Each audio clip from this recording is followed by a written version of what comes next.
What is up? We're live. We're out there. Let us know in the chat, folks, if you can hear us coming over. I got the veteran crypto here joining me, hanging out in his cabin. Vet, what a day. What a day. Yeah. We're talking about the charts. It's kind of like prison rape. It was kind of like prison Don't make me rape. cry, man. Don't make me Dude, cry. oh my God, just chaos. We tried to punch out on your channel too. We're going to have it figured out. You know, give us a week. We'll be able to punch out on everything all at once. This is one gigantic family here. And, you know, today we had bombings hit Israel. We had a coronal mass ejection just got announced.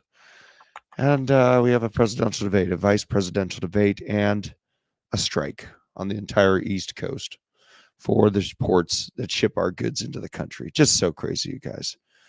What is up, everyone? We got a K-Jam up in here. Brian Kuhn, C90FTW, Wispy.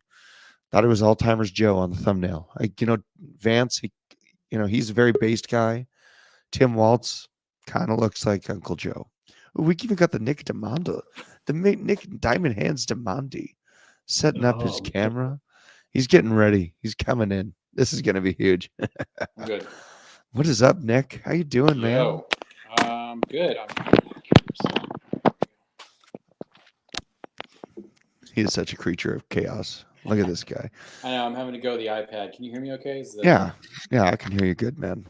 Okay, I pulled a quick overview of what happened just to get everyone else caught up real quick. Let's get it. On which chaos? Yeah, which subject of chaos are you? Okay, so this is from AP. Iran launched at least 180 missiles into Israel on Tuesday, which was our afternoon. The latest in a series of escalating attacks. We'll get more into that later. So the big issue here is Israel has said it will continue to strike Hezbollah until it is safe for citizens displaced from homes near the Lebanon border. Yes. Before Iran's attack, Israel had launched a series of devastating blows in recent weeks against the leadership of Hezbollah. Most notably, they assassinated one of the leaders of Hezbollah, who was living in Lebanon.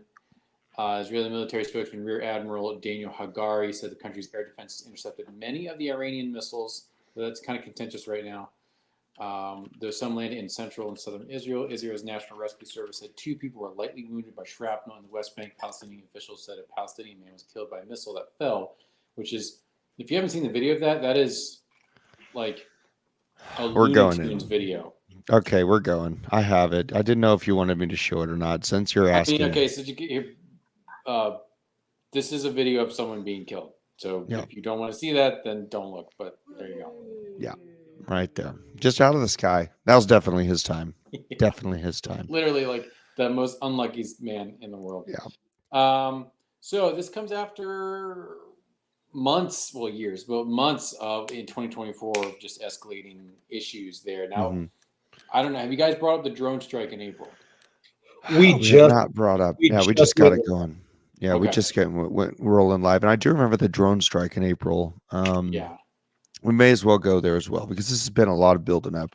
Yeah. So basically what happened is Iran did a response to Israel doing more Israel things and then launched 300 drones at Israel and the Iron Dome shot them all down. And for weeks afterwards, people were saying, "Oh, Iran is such a bunch of blowhards. Yeah. They're so stupid." Blah blah blah. Well, my take on the thing from day one was they're just testing the defenses. Yeah. Because And Iran drones has move been much slower. actively, yeah, they move much slower, but they wanted to just camp out on all of their comms and all of their hacking networks and see what the response was. Mm-hmm. And they gathered all that information. They wanted to see what the uptime and downtime and execution time of the Iron Dome was. And boy, they figured Well, it the out. other thing about drones too is if they're electric, like smaller drones, they don't have heat signatures. So a lot of different munitions and stuff to take down those inbound explosives might not be as effective, and depending on the size and the makeup of them, they can do map of the earth or low level flight that makes it much more difficult to take them out as well. Yeah. Yeah. Yep. It's this has been a buildup, and obviously, Israel and Iran, they've been going at it for a while. Lines are pretty clearly drawn though on the macro as far as who these countries align with. Israel, it's going to lean towards America. Iran is already part of BRICS, so we kind of know that those lines in the sand have been drawn. Now that we've seen this happen, and while we saw it happen, actually, I forgot to mention this, you guys. I didn't show this. I'm not going to show this video because it is too gruesome. But right as this all went down, there was a mass shooting event inside of Tel Aviv. Oh, that's that right. went down. Right before it, right? Yeah. Yeah, kind of in tandem with it, actually. And the live video of the bombs going off. I'll turn this down so it's not too much volume, but looks like some landed. That doesn't look like Iron Dome intercepted most of them. That looks like Iron Dome was they had to do like a reboot. Mm-hmm. It worked. I mean, these are lands, and they're not massive bombs, but good. I mean, it's there's no denying that these things are getting through the Iron Dome. I mean, look at this. And yes, they're not massive Moabs, but they're still causing chaos and havoc and worry for the people that are out there. Iron Dome is, it's important to understand that it's only so effective, and the more projectiles that come, the less effective it becomes. Mm-hmm. So a lot of the tactics with Hamas, Hezbollah, groups like that is with their how long this has gone on, they know the weaknesses, they know how to spoof to an extent the Iron Dome. So it's not 100%, but it does help. Mm-hmm. Mm-hmm. Yeah, it's this is Dick Cheney's wet dream. He's sitting here smiling from his wherever he's sitting, either heaven or hell, looking down on this. And Anthony Blinken, when he came into power through the Harris regime, I was pretty terrified of that guy. I still am, because I feel like anyone who's like chanting for an all-out war on this kind of scale with one of the largest groups of people on the planet, I don't think they mean well. You know what I mean? It just whoa, we got you resituated. And we are going to be punching live to the debate when it goes down. We got these assholes sitting here talking about how they're going to fact check the Vance. JD This Vance. is it's like Death Watch for Tim Wills. That's kind of what I'm gathering. They're like, this is. We might as well write the obituaries in real time because it's happening. Yeah, JD Vance is so good. He's so good. Astro Mangus had a really good point in chat. He said that the U.S. Navy, tried to stop some as well. Iran is claiming that they're using hypersonic missiles. Mm-hmm. If memory serves, that is Russian technology. Mm-hmm.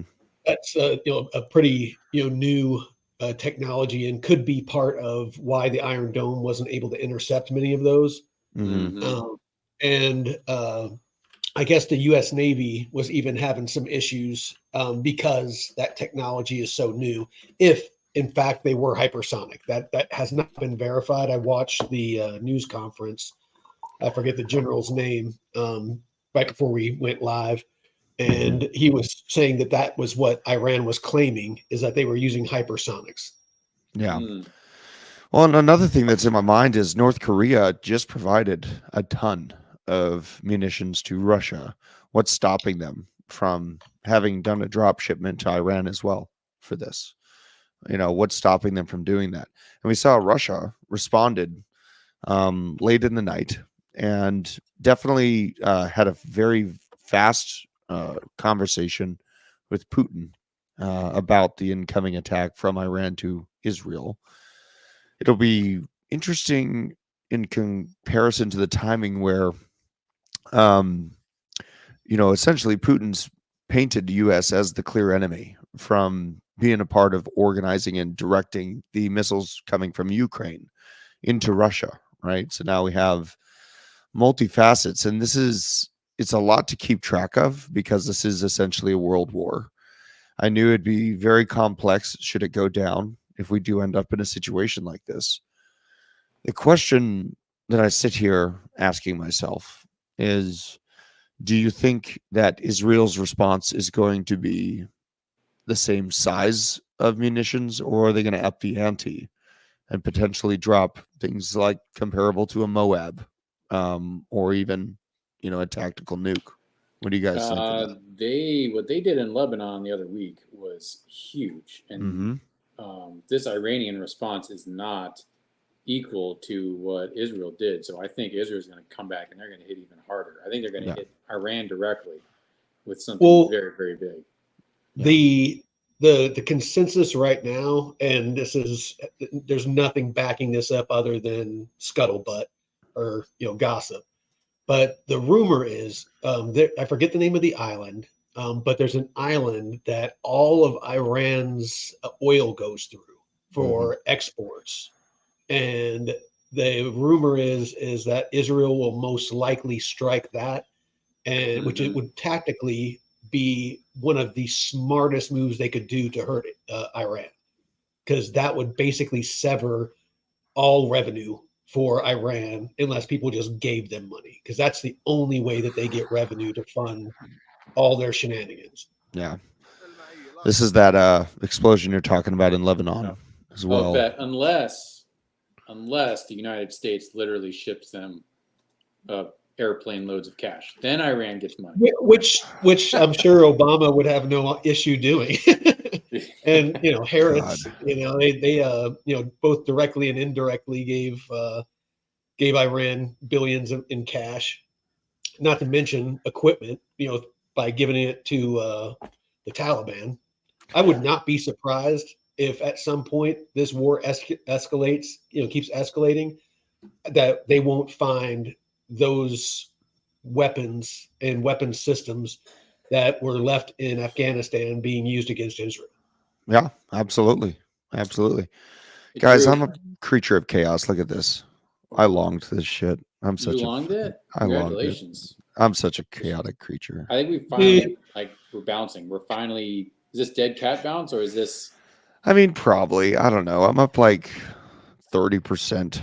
I've slept like. Right now. You think so? You should close it. Dude, Fine. I felt like a freaking. You know what? I felt like if you threw Isaac into a state penitentiary, that's how I felt today when I was doing my trading. I just felt like I was the belle of the ball, just getting passed around. Jesus. Dude, I've been doing so good on my trading. I mean, I made 200% one day. I was just doing quick scalp trades, making like 30, 40, 50 bucks. And then today I lost like $1,000. And, my little, tiny, super tiny trading, I'll call it a purse because I felt like a bitch. Dude, I got bent over. I'll just leave it at that. Well, and I was telling you guys this weekend, I was trying to short the market on Sunday, and one of these tiny little upswing candles stopped me out in profit. And then look what happened after I got stopped out slightly in profit. Yeah. I've missed out on thousands of dollars that I could have gathered if I didn't play it so safely. Yeah. His entire crew was destroyed. Oh my God. Grandpa was in Sunday Mass. Entire crew destroyed. Holy God. For Seth what? Shepard for Pearl Harbor. Pearl Harbor Oh, memories. oh shit. Yeah. Okay. I was like, Yeah. where? What the fuck? Dude, that's intense. Jesus. Vet, I have some cigars. I can't smoke them indoors, and I better not smoke them right now. I'm getting over a chest cold, but Yeah, that's probably Oh, not. yeah. dude. Again, that cigar I had this past Sunday on bullshit and bourbon. It was Nicaraguan wrap. It was the tobacco was aged in sherry and bourbon casks. It was so freaking delicious. Oh my God, you're ridiculous. That sounds delicious, though. That absolutely That's sounds great. delicious. Now, Nick, you're going up to North Carolina, Mm. and Yeah, I'm currently on the wait list for a couple different things. So, okay. Good for you, brother. Well, I just That's really fucking wanted to say that I appreciate you Yeah. reaching out and being available to do that. Elevator Man reached out. He's looking to drop ship us a chainsaw, see what where we can put it to work. So a huge shout out to Elevator Man. He called me. No volume on X. really. Wonder why that would be happen. Honestly, there ain't nothing I can do about that. Let's see. Let us know on X if you can hear. Maybe I could check it on my phone, whatnot. I'll check it on my side. Yeah, But check it on this one. I signed up with Hey, Samaritan's crypto. Purse. What's that? Oh no, sorry. Go ahead. What you're saying is more important. Yeah, I signed up with Samaritan's Purse and the Cajun Navy. Did you? They Okay. Yeah, so they both have teams going out there to Buncombe County and Watauga County, Okay. which are Boone and Asheville, respectively. Mm-hmm. So I don't have a cert Hey, certification. Deadwood says that it sounds good on X. Yeah, Okay. we're good. Yeah, we have 145 people on X watching us. So what's up? Yeah, retweet that. They're all lip readers. Yeah, I do have first aid certification, and I had a cert with the CERT, community something rescue training, Mm-hmm. like Yeah. 10, 15 years ago, but it's lapsed. But Mm-hmm. I'm trying to get on a boat crew with the Cajun Navy. Otherwise, I'll just be on debris, debris cleanup. But yeah, I'm going to be driving up a Suburban full of stuff, full of gasoline, and then Elevator Man's chainsaw. Yep. And yeah, Dude, it's going to be intense. Get a solar panel like recharger for your fucking cell phone and some hip waders or at least some fucking galoshes because you do not want to have fucking wet feet all day. Your feet will get soft and Yeah. get torn the fuck up and you won't be helping anybody. Yeah. Check this out. So we got Elon Musk doing some cool stuff for the people out there. He's delivering a bunch of Starlink systems. So that was good to see. And then this is your sign to prep, just in relevance to these South Carolina floods and obviously North Carolina. This is the line to get into Walmart in the local area. And if this doesn't tell you that you need to have stores of food for yourself, nothing will. Because look at this line. Think about it. 72-hour kit. Yeah, 72 hour. 72 hours worth of Just shit. a little bit. Just a little bit. It is not that hard to do. Yeah. These I don't people. think your mic is pulling up. I think it's a different mic that you're on right now. We can't hear you, but it's not your actual mic. Oh, This is the radio that I got. Hey, you got you got a pretty decent radio. What is that? That's a Yaesu FT60. Mm-hmm. So I'll be going up in about a week and a half. Those are thankfully, Samaritan's Purse and Cajun Navy. They're both booked out solid for this week and this weekend. So probably at the end of next week. How's that? Well, that's good. It's loud, but it's good. Yeah, that's so much better. I think I'm going to be putting together just like a bucket list, depending on what they tell me that they need. And so people can just drop ship it to the Hit Network office, and then I can drive it up. That'd be awesome. So that would be absolutely incredible. I reached out to a guy with Men of Order, and he's a smoke jumper. He's been a smoke jumper for about 15 years, and he said the number one thing you got to bring, especially that's going to help out the first responders who have been there for a while literally bring 1,000 pairs of socks. Yes. Yep. Yes. Like I So said, I think I'm your going to feet. show up with like as many socks as the community can ship to me and I can buy, and boots, and just Look at these And- scenes. This is from like inside and someone's house. if possible, you want morel wool Okay.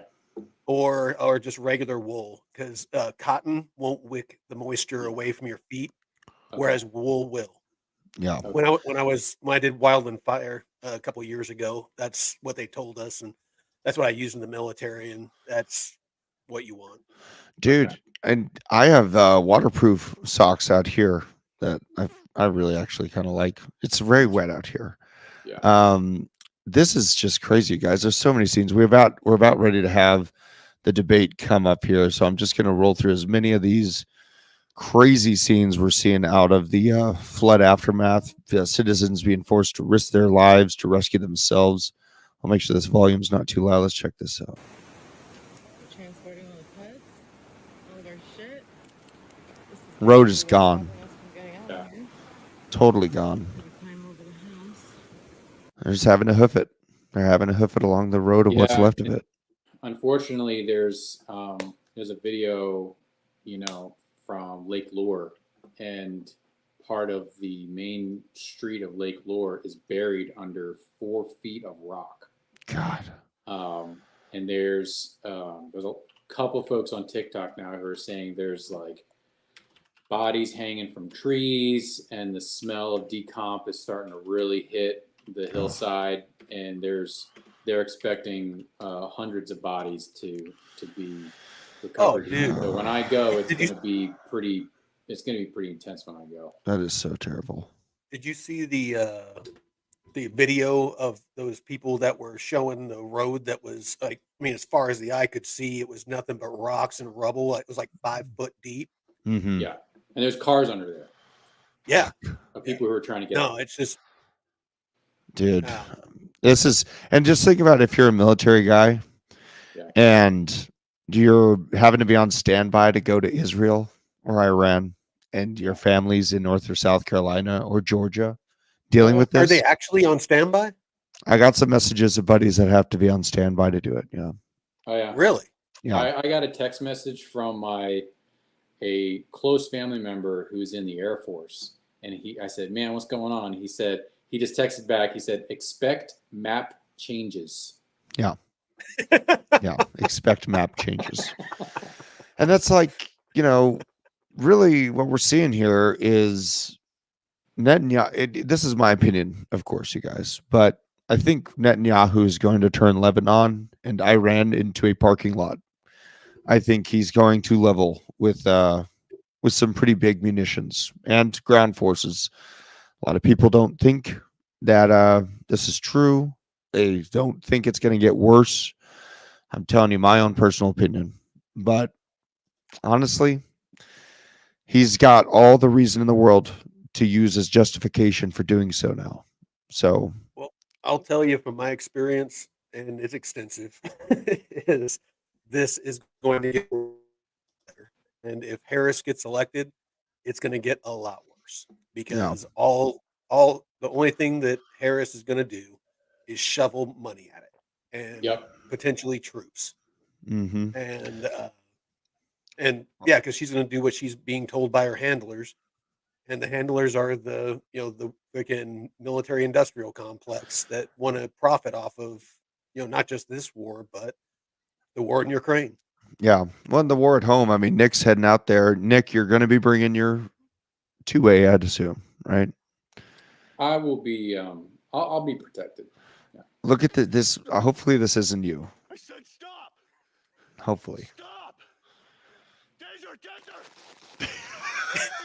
What the hell? Stop! I said stop! This okay? video, it's a masterpiece. Stop! Oh, he's acting like it. Buy your own Hellcat! Buy your own Hellcat. Oh my God. Just hopefully. Buy your own Hellcat. Yeah, I'm. Just watch your six up there, man. I've seen a lot of reports of pretty aggressive looters saboteurs. Mhm. Oh, Looks like we're getting fucking close during to the. Hurricane Katrina, freaking, I didn't go, but guys in my unit and like a bunch of National Guard guys I know, Mhm. they went down there and freaking people were shooting at the helicopters trying to rescue them Yeah, off of it's rooftops insane. and shit Yep. because they were wanting to loot and they thought that they were there to stop them from looting. Yeah, it's I mean, and it's insane. this nation's inches from chaos because people have just been spoon fed, given this facade of safety, and become soft. And then you have people that want the soft people's goods. And the moment that law and order goes away, things get very, very nasty quick. And this is the port workers. Just to highlight on this, this is a fella down in L.A., Yeah. Long Beach. Mhm. He's talking Oh, yeah. about I work at an automated dock. It's no joke. They're losing thousands of jobs. So you got all these machines. Look at all these. Dude, it's machines. coming. AI and fucking automation. They ain't paying no taxes. They ain't paying no money. This is what ILA is fighting about. Yep. It's so crazy. And we also, I don't have enough time to get really into it, but the audio industry is doing the same thing. We saw massive strikes in the auto industry, and guess what they get? Massive layoffs. Fast Massive food, layoffs. $20 an hour. Yeah, it's so crazy. And the debate is about to start, but hold on, folks. But wait, there's more. A coronal mass ejection. Sun emitted an X7.1 class solar flare. This broke 7:39 p.m. tonight. Not a great look. Hopefully, this doesn't turn into. If shit isn't bad enough, the sun is giving the earth a money shot. Yeah, I wrote a couple albums about the revelations, and I'm having people from the music industry in Denver message me about what's happening in the world, and they're listening to the album now. And these are competitors that never would listen to the album, but it's been kind of reaffirming to hear people still listen to that music. It was basically the revelations in a heavy metal form, and hopefully things don't get as nasty as that describes in the revelations in the Bible. But Jesus, man, we have a lot of the makings for it right now, and it's not looking like it's slowing down by any means. It's really unfortunate. And my worst nightmare out of all this is drone swarms. That is my worst nightmare out of all this. Is the little lighting visuals? Like, let's look at them. These stupid drone light shows. These seem so innocent when you're looking at it from afar. You're like, oh, that's cute. Imagine if all those have munitions on them, which is possible. Imagine if all those have munitions on them. There is no stopping something like this. Iron Dome ain't stopping that. Dude, no. And I talked about, I don't know how much I can say on this because we are streaming to YouTube, but how do I say this? Google is one of the strongest assets for the DoD. And I will say that right after this video that I just showed you, they've been developing systems like this for 2 decades. And we're sitting here aggregating our data to them, of course. It's very hard to get off of YouTube, but we have a lot of support there. So, I know that a lot of people like watching it. We do our best to build out Rumble and X. Thank God we have X, where that'd be our backup to back us up in case we do get taken out of commission long term. But really, it's this situation. I don't think I've ever talked to my daughter about the politics going on in the world, and she listens to the advertisements for Kamala and also the advertisements for Trump. And she, at 8 years old, sounds more intelligent than your fully grown liberals walking around trying to explain away why they're going to vote for Kamala, why the Democratic narrative makes sense. It's crazy to think that we have half this country is going to go that route. Because here's the thing is Trump already made moves against the funding of NATO by America, and he has laid out a plan to defund NATO. And without funding, they can't push this to a cataclysm where none of us can escape from. I really hope that people see that. I really, really hope that people can see that because we are like, I don't want to see my son have to go fight World War III. I don't No. want to see, and I'm probably last on the line. I'm 36 now. I don't know if they even want people my age. They'll take him 40. They'll take him up to 40. Yeah, my brother-in-law, he's enlisting. He's 35 and he's enlisting. He's kind of crazy. I mean, he looks like he belongs. He does. He's too big for the military. Honestly, Vet, what's your take on this? What's up? My Sorry, I was reading brother-in-law. the chat. No, you're good. My brother-in-law, he's like 280 pounds and he is all muscle and he is about Doesn't- 6'4". You can't fit this guy in a vehicle. Like I just can't imagine As a that's going to be too recruiter, helpful. height, weight, I mean, used to be a thing, but as desperate as they are right now, anytime that they need people, they drop standards. Yeah, And so I he's in honestly don't have a incredible good shape. answer for you, but and it doesn't matter. Yeah. I had my warrant officer when I was in, the guy was like 230, 240. We called him God of War because he had a shaved head, fucking Mhm. was ripped, just like the dude on the video game. And we just called him Gal. And the guy, every time that it came time for height weight, he always had to get taped and he always had to shed weight so that he could pass his run because he could max everything else, but Yeah. to pass his run and to pass height weight, he had to shed weight, and it was the most ridiculous fucking thing. But that's the government and the military for you. Mhm. It doesn't matter. I mean, the guy could bench press a tank, and they're going to be like, oh, you're overweight.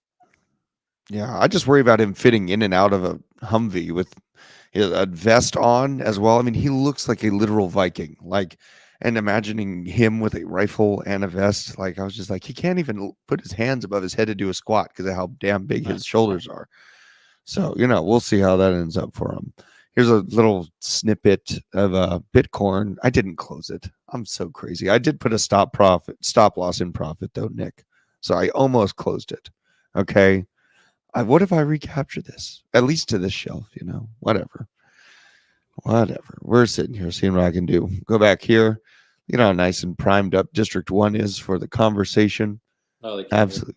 They just can't. So, are we really thinking this is going to be like a public execution, or is Tim Walz is he taking like a adrenochrome, heroin, like Matt, tampon gas kind of Dude, situation? Tim was Walz is that weird. vitamin that Yeah. like fucking Hitler took the vitamins or Oh, whatever yeah. the hell that was. Oh my god, dude. Well, if we're not banned yet, we're definitely banned now. My See, god. that's why I Hey, had to start my own channel, man. Yeah. Because I like to just say whatever comes that wants to come out of my mouth. Well, and we're doing all right. We're doing all right on the, because we have so many members on YouTube. I think they're leaving us alone. I think it's literally because you guys, supporting us on the memberships, that I think that we're starting to get left alone. Look at that. Just a side note. I saw some crazy news I forgot to even cover because of how much insanity happened today. Diddy has the same lawyer representing him that Sam Bankman-Fried did. How weird is that? Kind of odd. the same lawyer, the same firm. Same lawyer. Wait, actually, Same lawyer. dude. Wow. Yeah. What else do we got here? I have there's so much that went down today. Gotta pull this up. God, what was I just thinking about? My head there's a lot of things happening in my brain right now. No. Um Guys, I need October to like actually be a thing. is October gonna have hold on. Here we go. From your lips to God's ears. Right Let's now. go. Pose a preemptive strike by Israel on Iran. You have 2 minutes. Well, thank you. And thank you for those joining at home tonight. Dude, he's Let's so keep in mind nervous. where this started. October 7th, Hamas terrorists massacred over 1,400 Israelis and took prisoners. Israel's ability to be able to defend itself is absolutely fundamental. Getting its hostages back, fundamental, and ending the humanitarian crisis in Gaza. But the expansion of Israel and its proxies is an absolute fundamental necessity for the United States to have the steady leadership there. You saw it experienced today, where along with our Israeli partners and our coalition, able to stop the incoming attack. But what's fundamental here is that steady leadership is going to matter. It's clear, and the world saw it on that debate stage a few weeks ago. A nearly 80-year-old Donald Trump talking about crowd sizes is not what we need in this moment. But it's not just that. It's those that were closest to Donald Trump that understand how dangerous he is when the world is this dangerous. His chief of staff, John Kelly, said that he was the most flawed human being he'd ever met. And both of his secretaries of defense and his national security advisors said he should be nowhere near the White House. Now, the person closest to them, All the warmongers Donald don't Trump, like Trump. said he's unfit for the highest office. That was Senator Vance. What we've seen out of Vice President Harris is we've seen steady leadership. We've seen a calmness that is able to draw on the coalitions to bring them together. Understanding that our allies matter. When our allies see Donald Trump turn towards Vladimir Putin, turn towards North Korea, when we start Having to an see open that type dialogue of with fickleness Putin around holding the coalitions together, we is will stay diplomacy. committed. And as the vice president said today is, we will protect our forces and our allied forces, and there will be consequences. Governor, your time is up. Senator Vance, the same question. Would you support or oppose a preemptive strike by Israel on Iran? You have 2 minutes. So, Margaret, I want to answer the question. First of all, thanks, Governor. Thanks to CBS for hosting the debate. And thanks, most importantly, to the American people who are watching this evening and caring enough about this country to pay attention to this vice presidential debate. I want to answer the question, but I want to actually give an introduction to myself a little bit because I recognize a lot of Americans don't know who either one of us are. I was raised in a working class family. My mother required food assistance for periods of her life. My grandmother required Social Security help to raise me. And she raised me in part because my own mother struggled with addiction for a big chunk of my early life. I went to college on the GI Bill after I enlisted in the Marine Corps and served in Iraq. And so I stand here asking to be your vice president with extraordinary gratitude for this country, for the American dream that made it possible for me to live my dreams. And most importantly, I know that a lot of you are worried about the chaos in the world and the feeling that the American dream is unattainable. I want to try to convince you tonight over the next 90 minutes that if we get better leadership in the White House, if we get Donald Trump back in the White House, the American dream is going to be attainable once again. Now, to answer this particular question, we have to remember that as much as Governor Walz just accused Donald Trump of being an agent of chaos, Donald Trump actually delivered stability in the world, and he did it by establishing effective deterrence. People were afraid of stepping out of line. Iran, which launched this attack, has received over $100 billion in unfrozen assets thanks to the Kamala Harris administration. What do they use that money for? They use it to buy weapons that they're now launching against our allies, and God forbid, potentially launching against the United States as well. Donald Trump recognized that for people to fear the United States, you needed peace through strength. They needed to recognize that if they got out of line, the United States global leadership would put stability and peace back in the world. Now, you asked about a preemptive strike, Margaret, and I want to answer the question. Look, it is up to Israel what they think they need to do to keep their country safe, and we should support our allies wherever they are when they're fighting the bad guys. I think that's the right approach to take with the Israel question. Thank you, Senator. Governor Walz, do you care to respond to any of the allegations? Well, look, Donald Trump was in office. We'll sometimes hear a revisionist history, but when Donald Trump was in office, it was Donald Trump who we had a coalition of nations that had boxed Iran's nuclear program in, the inability to advance it. Donald Trump pulled that program and put nothing else in its place. So Iran is closer to a nuclear weapon than they were before because of Donald Trump's fickle leadership. And when Iran shot down an American aircraft in international airspace, Donald Trump tweeted, because that's the standard diplomacy of Donald Trump. And when Iranian missiles did We had no new wars. U.S. troops and they received traumatic brain injuries, Donald Trump wrote it off as headaches. Look, our allies understand that Donald Trump is fickle. He will go to whoever has the most flattery or where it makes sense to him.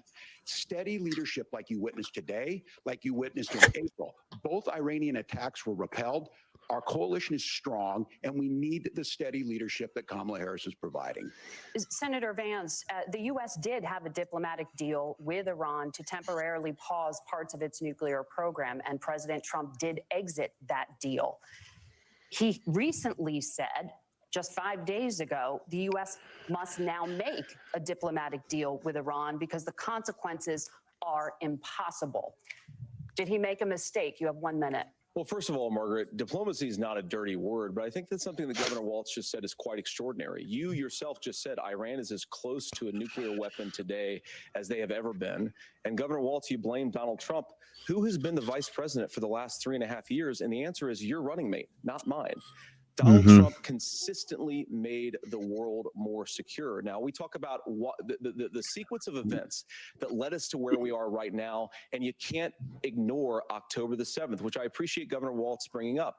But when did Iran and Hamas and their proxies attack Israel? It was during the administration of Kamala Harris. So Governor Walz can criticize Donald Trump's tweets. Thank you, elevator. Effective, smart diplomacy and peace through strength is how you bring stability back to a very broken world.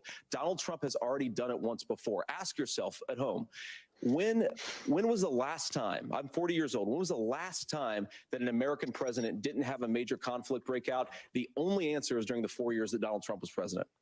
Gentlemen, we have a lot to get to. Nora? Margaret, thank you. Let's turn now to Hurricane Helene. The storm could become one of the deadliest on record. More than 160 people are dead and hundreds more are missing. I'm glad they're bringing this up. Scientists say climate change Yeah. makes these hurricanes larger, stronger, and more deadly Climate because change. of the historic rainfall. It's got to be Can you climate up- change.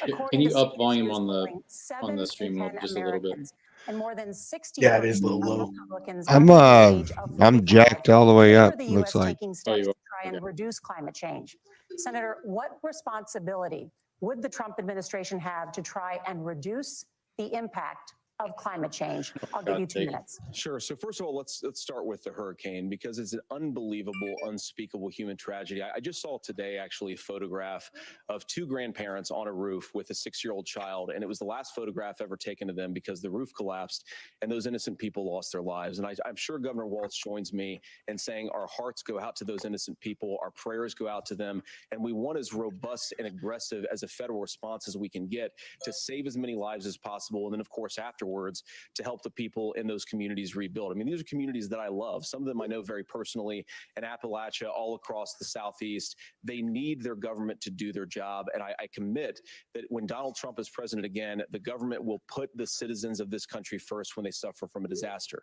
Now, Nora, you asked about climate change. I think this is a very important issue. Look, a lot of people are justifiably worried about all these crazy weather patterns. I think it's important for us, first of all, to say Donald Trump and I support clean air, clean water. We want the environment to be cleaner and safer. But one of the things that I've noticed some of our Democratic friends talking a lot about is a concern about carbon emissions, this idea that carbon emissions drives all of the climate change.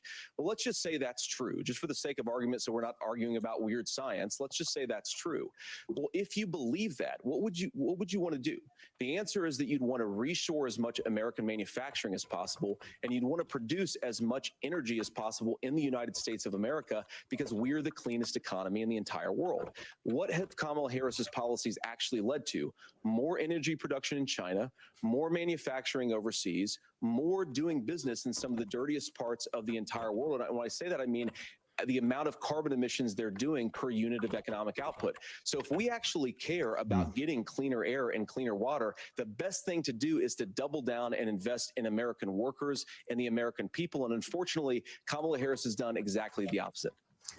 Governor Walz, you have 2 minutes to respond. Well, we got close to an agreement because all those things are happening. Look, first of all, it is a horrific tragedy with this hurricane. And my heart goes out to the folks that are down there in contact with the governors. I serve as co-chair of the Council of Governors as we work together on these emergency managements. Governors know no partisanship. They work together so all of the governors and the emergency responders are on the ground. Those happen on the front end.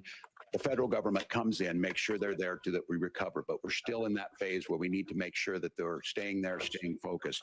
Now, look, coming back to the climate change issue, there's no doubt this thing roared onto the scene faster and stronger than anything we've seen. Senator Vance has said that there's a climate problem in the past. Donald Trump called it a hoax. and then joke that these things would make more beachfront property to be able to invest in. What we've seen out of the Harris administration now, the Biden-Harris administration, is we've seen this investment. We've seen massive investments, the biggest in global history that we've seen in the Inflation Reduction Act, has created jobs all across the country. 2,000 in Jeffersonville, Ohio, taking the EV technology that we invented and making it here. 200,000 jobs across the country. The largest solar manufacturing plant in North America sits in Minnesota. But my farmers know climate change is real. They've seen 500-year droughts, 500-year floods back to back. But what they're doing is adapting, and this has allowed them to tell me, look, I harvest corn, I harvest soybean, and I harvest wind. We are producing more natural gas and more oil at any time than we ever have. We're also producing more clean energy. So the solution for us is to continue to move forward, that climate change is There real. was a more that climate 13,000 years ago before the younger dryas. False choice. You can do that at the same time you're creating the jobs that we're seeing all across the country. That's exactly what this administration has done. We are seeing us becoming an energy superpower for the future, not just the current. And that's what absolutely makes sense. And then we start thinking about how do we mitigate these disasters. Thank you. Senator, I want to give you an opportunity to respond there. The governor mentioned that President Trump has called climate change a hoax. Do you agree? Well, look, what the president has said is that if the Democrats, in particular Kamala Harris and her leadership, if they really believe that climate change is serious, what they would be doing is more manufacturing and more energy production in the United States of America, and that's not what they're doing. So clearly, Kamala Harris herself doesn't believe her own rhetoric on this. If she did, she would actually agree with Donald Trump's energy policies. Now, something Governor Walz said I think is important to touch upon, because when we talk about clean energy, I think that's a slogan that often the Democrats will use here. I'm talking, of course, about the Democratic leadership. And the real issue is that if you're spending hundreds of millions or even billions of dollars of American taxpayer money on solar panels that are made in China, number one, you're going to make the economy dirtier. We should be making Vance is so good at in this. the United States This of is America. insane. Some of them are, Tim, but a lot of them are being. He was on the debate team. Jeez, he's just really good. If you really want to make the environment cleaner, you've got to invest in more energy production. We haven't built a nuclear facility, I think, one in the past 40 years. Senator. Natural gas, we got to invest more in it. Kamala Harris has done the opposite. That's raised energy prices and also meant that we're doing Senator, worse your by the time climate. is up. Governor, would you like to respond? Well, look, we're producing more natural gas than we ever have. There's no moratorium on that. We're producing more oil, but the folks know, and like I said, again, these are not liberal folks. These are not folks that are Green New Deal folks. These are farmers that have been drought one year, massive flooding the next year. They understand that it makes sense. Look, our number one export cannot be topsoil from erosion from these massive storms. We saw it in Minnesota this summer. And thinking about how do we respond to that, we're thinking ahead on this. And what Kamala Harris has been able to do in Minnesota, we're starting to weatherproof some of these things. The infrastructure law that was passed allows us to think about mitigation in the future. How do we make sure that we're protecting by burying our power lines? How do we make sure that we're protecting lakefronts and things that we're seeing more and more of? But to call it a hoax and to take the oil company executives to Mar-a-Lago, say, give me money for my campaign, and I'll let you do whatever you want. We can be smarter about that. And an all above energy policy is exactly what she's doing, creating those jobs right here. Governor, your time is up. The overwhelming consensus among scientists is that the Earth's climate is warming at an unprecedented rate. Margaret? They were saying that in the We're gonna turn 80s. now to immigration. When I was The a kid. crisis at the U.S.-Mexico border consistently ranks as one of the top issue for We had American 10 voters. years until the 90s and we were all going to be Your dead. campaign is pledging to carry out the largest mass deportation plan in American history and to use the U.S. military to do so. Could you be more specific about exactly how this will work? For example, would you deport parents who have entered the U.S. illegally and separate them from any of their children who were born on U.S. soil? You have 2 minutes. So first of all, Margaret, before we talk about deportations, we have to stop the bleeding. We have a historic immigration crisis because Kamala Harris started and said that she wanted to undo all of Donald Trump's border policies. 94 executive orders suspending deportations, decriminalizing illegal aliens, massively increasing the asylum fraud that exists in our system. That has opened the floodgates. And what it's meant is that a lot of fentanyl is coming to our country. I had a mother who struggled with opioid addiction and has gotten clean. I don't want people who are struggling with addiction to be deprived of their second chance because Kamala Harris let in fentanyl into our communities at record levels. So you've got to stop the bleeding. You've got to re-implement Donald Trump's border policies, build the wall, re-implement deportations. And that gets me to your point, Margaret, about what do we actually do? So we've got 25 million illegal aliens who are here in the country. What do we do with them? I think the first thing that we do is we start with the criminal migrants. About 1 million of those people have committed some form of crime in addition to crossing the border illegally. I think you start with deportations on those folks. And then I think you make it harder for illegal aliens to undercut the wages of American workers.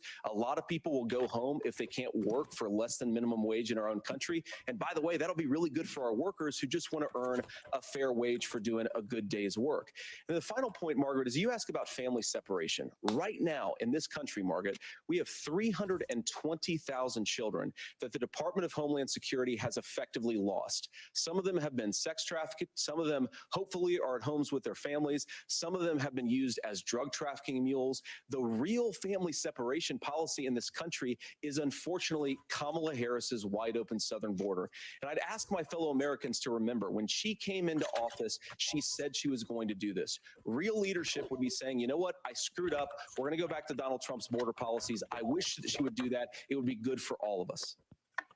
Governor, do you care to respond to any of the specific allegations, including that the vice president is, quote, letting in fentanyl and using kids as drug mules, among other things regarding children? The drug mule is not true, but I will say about this, about the fentanyl, because this is a crisis of this, the opioid crisis. And the good news on this is the last 12 months saw the largest decrease in opioid deaths in our nation's history, 30% decrease in Ohio, but there's still more work to do. But let's go back to this on immigration. Kamala Harris was the attorney general of the largest state, a border state in California. She's the only person in this race who prosecuted transnational gangs for human trafficking and drug interventions. But look, we all want to solve this. For 4 years has done nothing about it. Want to solve this. And that is the United States Congress. That's the Border Patrol agents. That's the Chamber of Commerce. That's most Americans out here. That's why we had the fairest and the toughest bill on immigration that this nation's seen. It was crafted by a conservative senator from Oklahoma, James Lankford. I know him. He's super conservative, but he's a man of principle, wants to get it done. Democrats and Republicans worked on this piece of legislation. The Border Patrol said, this is what we need in here. These are the experts. And the Chamber of Commerce and the Wall Street Journal said, pass this thing. Kamala Harris helped get there. 1,500 new border agents, detection for drugs, DOJ money to speed up these the adjudications on this, just what America wants.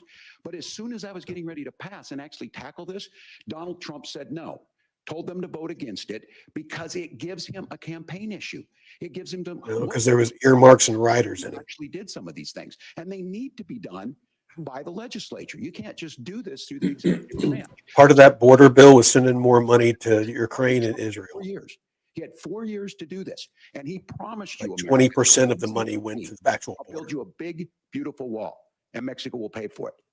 Less than 2% of that wall got built, and Mexico didn't pay a dime. But here we are again, 9 years after he came down that escalator. Harris and Biden sold people and telling him what he was going to do. As far as the deportation plan, at one point, Senator Vance said it was so unworkable to be laughable. So that's where we're at. Pass the bill, she'll sign it. Governor, your time is up.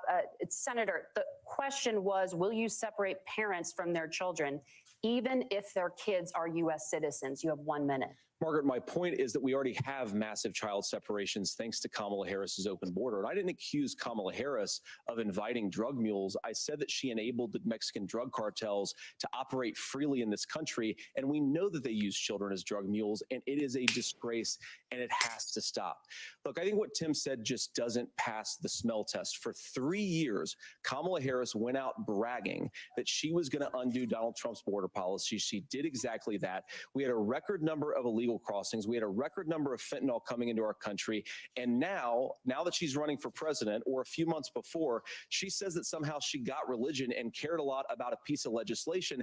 The only thing that she did when she became the vice president, when she became the appointed border czar, was to undo 94 Donald Trump executive actions that opened the border. This problem is leading to massive problems in the United States of America. Parents who can't afford health care, school schools that are overwhelmed. It's got to stop, and it will when Donald Trump is president again. Senator, your time is up. Governor, what about our CBS News polling, which does show that a majority of Americans, more than 50%, support mass deportations? Look, we fix this issue with a bill that is necessary, but the issue on this is what happens when you don't want to solve it. You demonize it. And we saw this, and Senator Vance, and it surprises me on this, talking about and saying, I will create stories to bring attention to this. That vilified a large number of people who were here legally in the community of Springfield. The Republican governor said, it's not true, don't do it. There's consequences for this. There's consequences. We could come together. Senator Langford did it. We could come together and solve this if we didn't let Donald Trump continue to make it an issue. And the consequences in Springfield were the governor had to send state law enforcement to escort kindergartners to school. I believe Senator Vance wants to solve this, but by standing with Donald Trump and not working together to find a solution, it becomes a talking point. And when it becomes a talking point like this, we dehumanize and villainize other human beings. Anytime somebody uses Governor, emotion to your prop time up is their Senator, I'll give argument, you it's a 1 minute. weak Let argument. me just ask you the question first. The governor has made the point, and I think as a sitting lawmaker, you know that Congress controls the purse strings and any funding. So you have said repeatedly that Donald Trump would, through executive action, solve this. Do you disagree that Congress controls the purse strings and would need to support many of the changes that you would actually want to implement? You have 1 minute. Look, Margaret, first of all, the gross majority of what we need to do at the southern border is just empowering law enforcement to do their job. I've been to the southern border more than our borders are. Kamala Harris has been, and it's actually heartbreaking because the border It's looking like Archie Bunker. to do their job. Of course, additional resources would help, but most of this is about the president and the vice president empowering our law enforcement to say, if you try to come across the border illegally, you've got to stay in Mexico, you've got to go back through proper channels.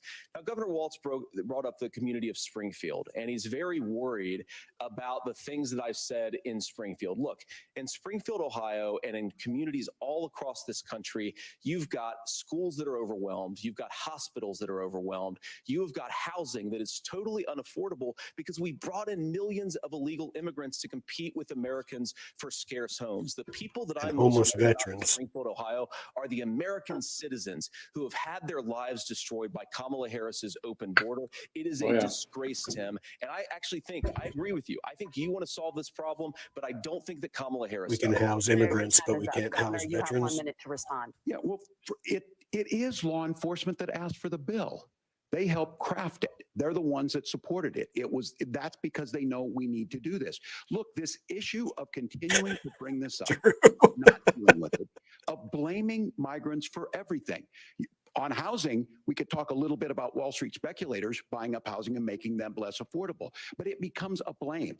Look, this bill also gives the money necessary to adjudicate. I agree. It should not take 7 years for an asylum claim to be done. This bill gets it done in 90 days. Then you start to make a difference in this, and you start to adhere to what we know, American principles. Look, I don't talk about my faith a lot, but Matthew 25:40 talks about. Oh, God. Oh, man. Get him, Nick. Simply want order to it. This bill does it. It's funded. It's supported by the people who do it, and it lets us keep our dignity about how we treat other people. Thank you, Governor. And just to clarify for our viewers, Springfield, Ohio does have a large number of Haitian migrants who have legal status, temporary protected status. Well, Nora? Margaret, but Thank you, Senator. We have so much to get to. Margaret, I think it's important We're because going to turn out of the economy. Thank Margaret, you. the rules were that The you guys were economy, going to we're- fact check, and since you're fact checking me, I think it's important to. Oh, God, here we go. So there's an application called the CBP One app, where you can go on as an illegal migrant, apply for asylum or apply for parole, and be granted legal status at the wave of a Kamala Harris open border wand. That is not a person coming in, applying for a green card and waiting for 10 years. That is the facilitation of illegal immigration, Margaret, by our own Thank you, Senator, for leadership. describing the legal process. We have so much to get to, Senator. Those have laws so have been on much- the books since 1990. Thank you, gentlemen. The We want to CBP have- One app has not been on the books since 1990. It's something that Kamala They Harris- killed his mic. Gentlemen, Yeah. The audience can't hear you because your mics are cut. We have so much we want to get to. Thank you for explaining the legal process. Nora. Thank you, Margaret. The economy is a top concern for voters. Each of your campaigns has released an economic plan. So let's talk about the specifics. Governor Walz, Vice President Harris unveiled— So shrill. These women are so shrill. Holy hell. Housing, and a renewed child tax credit. The Wharton School says your proposals will increase the nation's deficit by $1.2 trillion.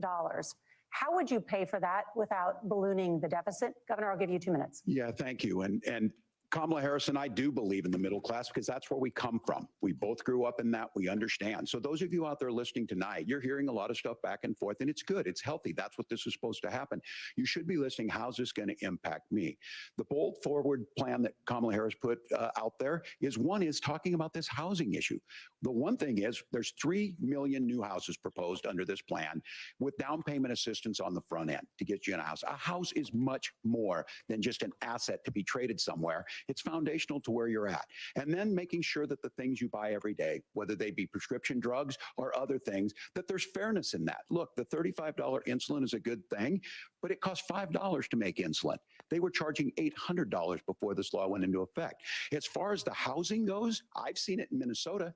12% more houses in Minneapolis, prices went down on rent 4%. It's working. And then making sure tax cuts go to the middle class. $6,000 child tax credit, we have one in Minnesota, reduces childhood poverty by 1/3. We save money in the long run, and we do the right thing for families. And then getting businesses off the ground. The law as it stands right now is $5,000 tax credit for small business. Broke. Stop giving money away. This is a philosophical difference between us. Donald Trump made a promise, and I'll give you this. He kept it.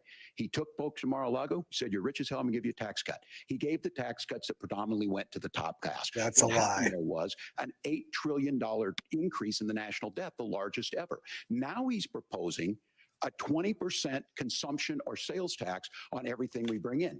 Everyone agrees, including businesses, it would be destabilizing it. It would increase inflation and potentially lead to a recession.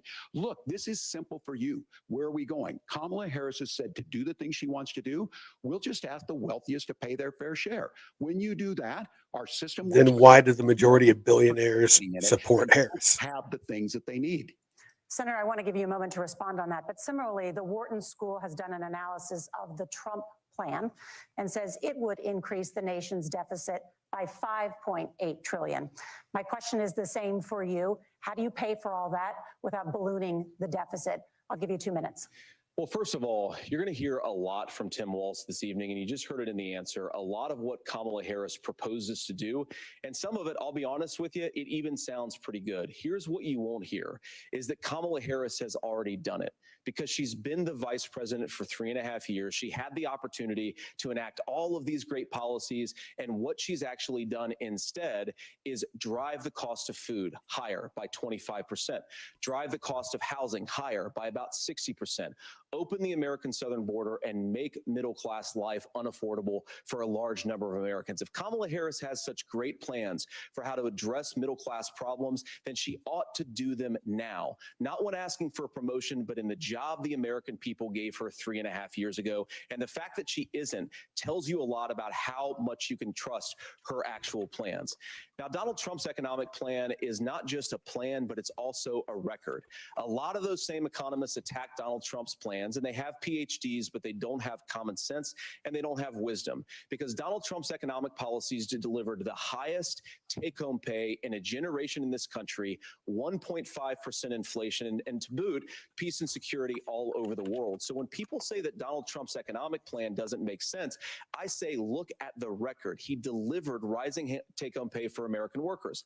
Now, Tim admirably admits during a pandemic tax cuts. But if you look at what was so different about Donald Trump's tax cuts, even from previous Republican tax cut plans, is that a lot of those resources went to giving more take-home pay to middle-class and working-class Americans. It was passed in 2017, and you saw an American economic boom unlike we've seen in a generation in this country. That is a record that I'm proud to run on, and we're going to get back to that common sense wisdom so that you can afford to live the American dream again. I know a lot of you are struggling. I know a lot of you are worried about paying the bills. It's going to stop when Donald Trump brings back common sense to this country. Governor, do you want to respond to that? What has Kamala Harris done for the middle class? Yeah, well, Kamala Harris's day one was Donald Trump's failure on COVID that led to the collapse of our economy. We were already before COVID in a manufacturing recession, but 10 million people out of work, largest percentage since the Great Depression. 9 million jobs closed on that. That was day one. Whether it was the Infrastructure Act or other things we moved. Now, you made a question about experts. Said this. I've made a note of this. Economists can't be trusted. Science can't be trusted. National security folks can't be trusted. Look, if you're going to be president, Look at their track record. All the answers. Donald Trump believes he does. My pro tip of the day is this. If you need heart surgery, listen to the people at the Mayo Clinic in Rochester, Minnesota, not Donald Trump. And the same thing goes with this. And I ask you out there, teachers, nurses, truck drivers, or whatever, how is it fair that you're paying your taxes every year and Donald Trump hasn't paid any federal tax in the last 15 years, in the last year as president? That's what's wrong with the system. There's a way around it, and he's bragged about that. We're just asking for fairness in it, and that's all you want. You have a And minute. flat tax and get rid of the IRS. But those same experts for 40 years said that if we shipped our manufacturing base off to China, we'd get cheaper goods. They lied about that. They said if we shipped our industrial base off to other countries, to Mexico and elsewhere, it would make the middle class stronger. They were wrong about that. They were wrong about the idea that if we made America less self-reliant, less productive in our own nation, that it would somehow make us better off, and they were wrong about it. And for the first time in a generation, Donald Trump had the wisdom and the courage to say to that bipartisan consensus, we're not doing it anymore. We're bringing American manufacturing back. We're unleashing American energy. We're going to make more of our own stuff. And this isn't just an economic issue. I mean, I've got 3 beautiful little kids at home, 7, 4, and 2, and I love them very much, and I hope they're in bed right now. Who feels that? So many of the drugs, the pharmaceuticals that we put in the bodies of our children are manufactured by nations that hate us. This has to stop, and we're not going to stop it by listening to experts. We're going to stop Walls it by looking at the listening to mods like, common are you going to do anything? Which is what Donald Help me, I'm on the ropes. Say they trust Donald Trump on the economy more. Why? If you're listening tonight and you want billionaires to get tax cuts, you heard what the numbers were. Look, I'm a union guy. Get new propaganda. I'm not a guy who wanted to ship things overseas, but I understand that, look, we produce soybeans and corn. We need to have fair trading partners. That's something that we believe in. I think the thing that but not paying farmers to not grow shit. is Donald Trump was the guy who created the largest trade deficit in American history with China. So the rhetoric is good. Much of what the senator said right there, I'm in agreement with him on this. I watched it happen too. I watched it to my communities, and we talked about that. But we had people undercutting the right to collectively bargain. We had right to work states made it more difficult. We had companies that were willing to ship it over, and we saw people profit. Folks that are venture capital in some cases, putting money into companies that were overseas. We're in agreement that we bring those home. The issue is Donald Trump is talking about it. Kamala Harris has a record, 250,000 more manufacturing jobs just out of the IRA. May I respond to that? Yes. So appreciate that. So if you notice what Governor Walz just did is he said, first of all, Donald Trump has to listen to the experts. And then when he acknowledged that the experts screwed up, he said, well, Donald Trump didn't do nearly as good of a job as the statistics No, that's a gross generalization. that he did. So what Tim Walz is doing, and I honestly, Tim, I think you got a tough job here because you've got to play whack-a-mole. You've got to pretend that Donald Trump didn't deliver rising take-home pay, which of course he did. You've got to pretend that Donald Trump didn't deliver lower inflation, which of course he did. And then you've simultaneously got to defend Kamala Harris's atrocious economic record, which has made gas, groceries, and housing unaffordable for American citizens. I was raised by a woman who would sometimes go into medical debt so that she could put food on the table in our household. I know what it's like to not be able to afford the things that you need to afford. We can do so much better. To all of you watching, we can get back to an America that's affordable again. We just got to get back to common sense economic principles. I hope we have a conversation on healthcare then. Senator, Governor. Please. Thank you. Margaret? We have a lot to get to ahead, gentlemen, on many topics. But right now, I want to talk about personal qualifications. The vice president is often the last voice the president hears before making consequential decisions. We want to ask you about your leadership qualities. Governor Walz, you said you were in Hong Kong during the deadly Tiananmen Square protests in the spring of 1989. But Minnesota Public Radio and other media outlets are reporting that you actually didn't travel to Asia until August of that year. Can you explain that discrepancy? Yeah, well, and to the folks out there who didn't get at the top of this, look, I grew up in small rural Nebraska, town of 400, town that you rode your bike with your buddies till the streetlights come on, and I'm proud of that service. I joined the National Guard at 17, worked on family farms, and then I used the GI Bill to become a teacher, passionate about it, a young teacher. First year out, I got the opportunity in the summer of '89 to travel to China. 35 years ago, be able to do that. I came back home and then started a program to take young people there. We would take basketball teams, we would take baseball teams, we would take dancers, and we would go back and forth to China. The issue for that was to try and learn. Now, look, my community knows who I am. They saw where I was at.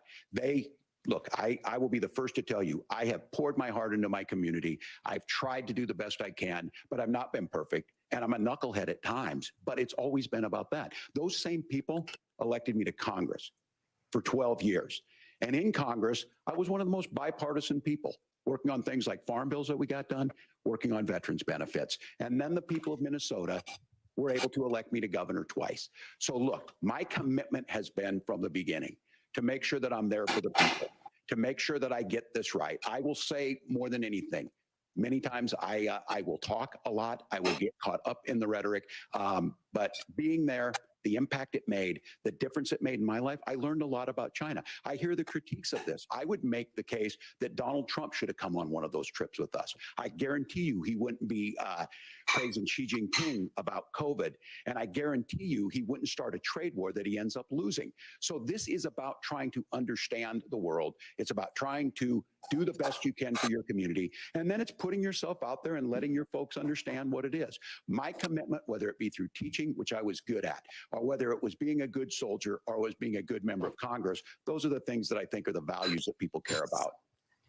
Governor, just to follow up on that, the question was, can you explain the discrepancy? All I said on this was I got there that summer and misspoke on this. So I will just, that's what I've said. So I was in Hong Kong and China during the democracy protests went in. And from that, I learned a lot of what needed to be in governance. Oof. Thank you, Governor.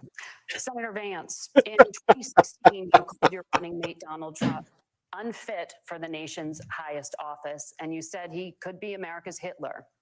I know you've been asked many times, and you've said you regret those comments and explained you then voted for Donald Trump in 2020. But the Washington Post reported new messages last week in which you also disparaged Trump's economic record while he was president, writing to someone in 2020, quote, Trump thoroughly failed to deliver his economic populism. You're now his running mate, and you've shifted many of your policy stances to align with his. If you become vice president, why should Americans trust that you will give Donald Trump the advice he needs to hear and not just the advice he wants to hear? You have 2 minutes. Well, first of all, Margaret, because I've always been open. And sometimes, of course, I've disagreed with the president, but I've also been extremely open about the fact that I was wrong about Donald Trump. I was wrong, first of all, because I believed some of the media stories that turned out to be dishonest fabrications of his record. But most importantly, Donald Trump delivered for the American people. Rising wages, rising take-home pay, an economy that worked for normal Americans, a secure southern border, a lot of things, frankly, that I didn't think he'd be able to deliver on. And yeah, when you screw up, when you misspeak, when you get something wrong and you change your mind, you ought to be honest with the American people about it. It's one of the reasons a politician in why I've Washington. done He should have so many known better. interviews is because I think it's important to actually explain to the American people where I come down on the issues and what changed. Now, you pointed out to messages from 2020. Margaret, I've been extremely consistent that I think there were a lot of things that we could have done better in the Trump administration the first round if Congress was doing its job. I strongly believe, and I've been a United States Senator, that Congress is not just a high-class debating society. It's not just a forum for senators and congressmen to whine about problems. It's a forum to govern. So there were a lot of things on the border, on tariffs, for example, where I think that we could have done so much more if the Republican Congress and the Democrats in Congress had been a little bit better about how they govern the country. They were so obsessed with impeaching Donald Trump, they couldn't actually govern. And I want to talk about this tariff issue in particular, Margaret, because Tim just accused this of being a national sales tax. Look, the one thing And you're not, probably surprised to hear me praising Joe Biden, but the one thing that Joe Biden did is he continued some of the Trump tariffs that protected American manufacturing jobs. And it's the one issue, the most pro-worker part of the Biden administration, it's the one issue where Kamala Harris has run away from Joe Biden's record. Think about this. If you're trying to employ slave laborers in China at $3 a day, you're going to do that and undercut the wages of American workers unless our country stands up for itself and says, you're not accessing our markets unless you're paying middle-class Americans a fair wage. Senator, your time is up. Nora? Thank you. Now to the issue of reproductive rights. Governor Walz, after Roe versus Wade was overturned, you signed a bill into law that made Minnesota one of the least restrictive states in the nation when it comes to abortion. Former President Trump said in the last debate that you believe abortion, quote, in the 9th month is absolutely fine. Yes or no? Is that what you support? I'll give you 2 minutes. That's not what the bill says, but look, this issue is what's on everyone's Underhand mind. pitch the guy. Donald Trump put this all into motion. He brags about how great it was that he put the judges in and overturned Roe versus Wade, 52 years of personal autonomy. He And then sent he it to tells the us, oh, states. we send it to the states. It's a beautiful thing. Amanda Zaworski would disagree with you on it's a beautiful thing. A young bride in Texas waiting for their child at 18 weeks. She has a complication, a tear in the membrane. She needs to go in. The medical care at that point. Life of the mother, rape and incest are And that would have exceptions. been an abortion. But in Texas, that would have put them in legal jeopardy. She went home, got sepsis, nearly dies, and now she may have difficulty having children. Or in Kentucky, Hadley Duvall, a 12-year-old child raped and impregnated by her stepfather. Those are horrific. Now, when God asked about that, Senator Vance said, 2 wrongs don't make a right. There is no right in this. So in Minnesota, what we did was restore Roe versus Wade. We made sure that we put women in charge of their health care. But look, this is not where, if you don't know Amanda or a Hadley, you soon will. Their Project 2025 is going to have a registry of pregnancies.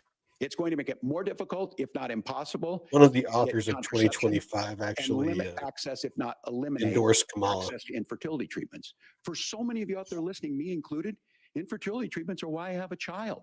That's nobody else's business, but those things are being proposed.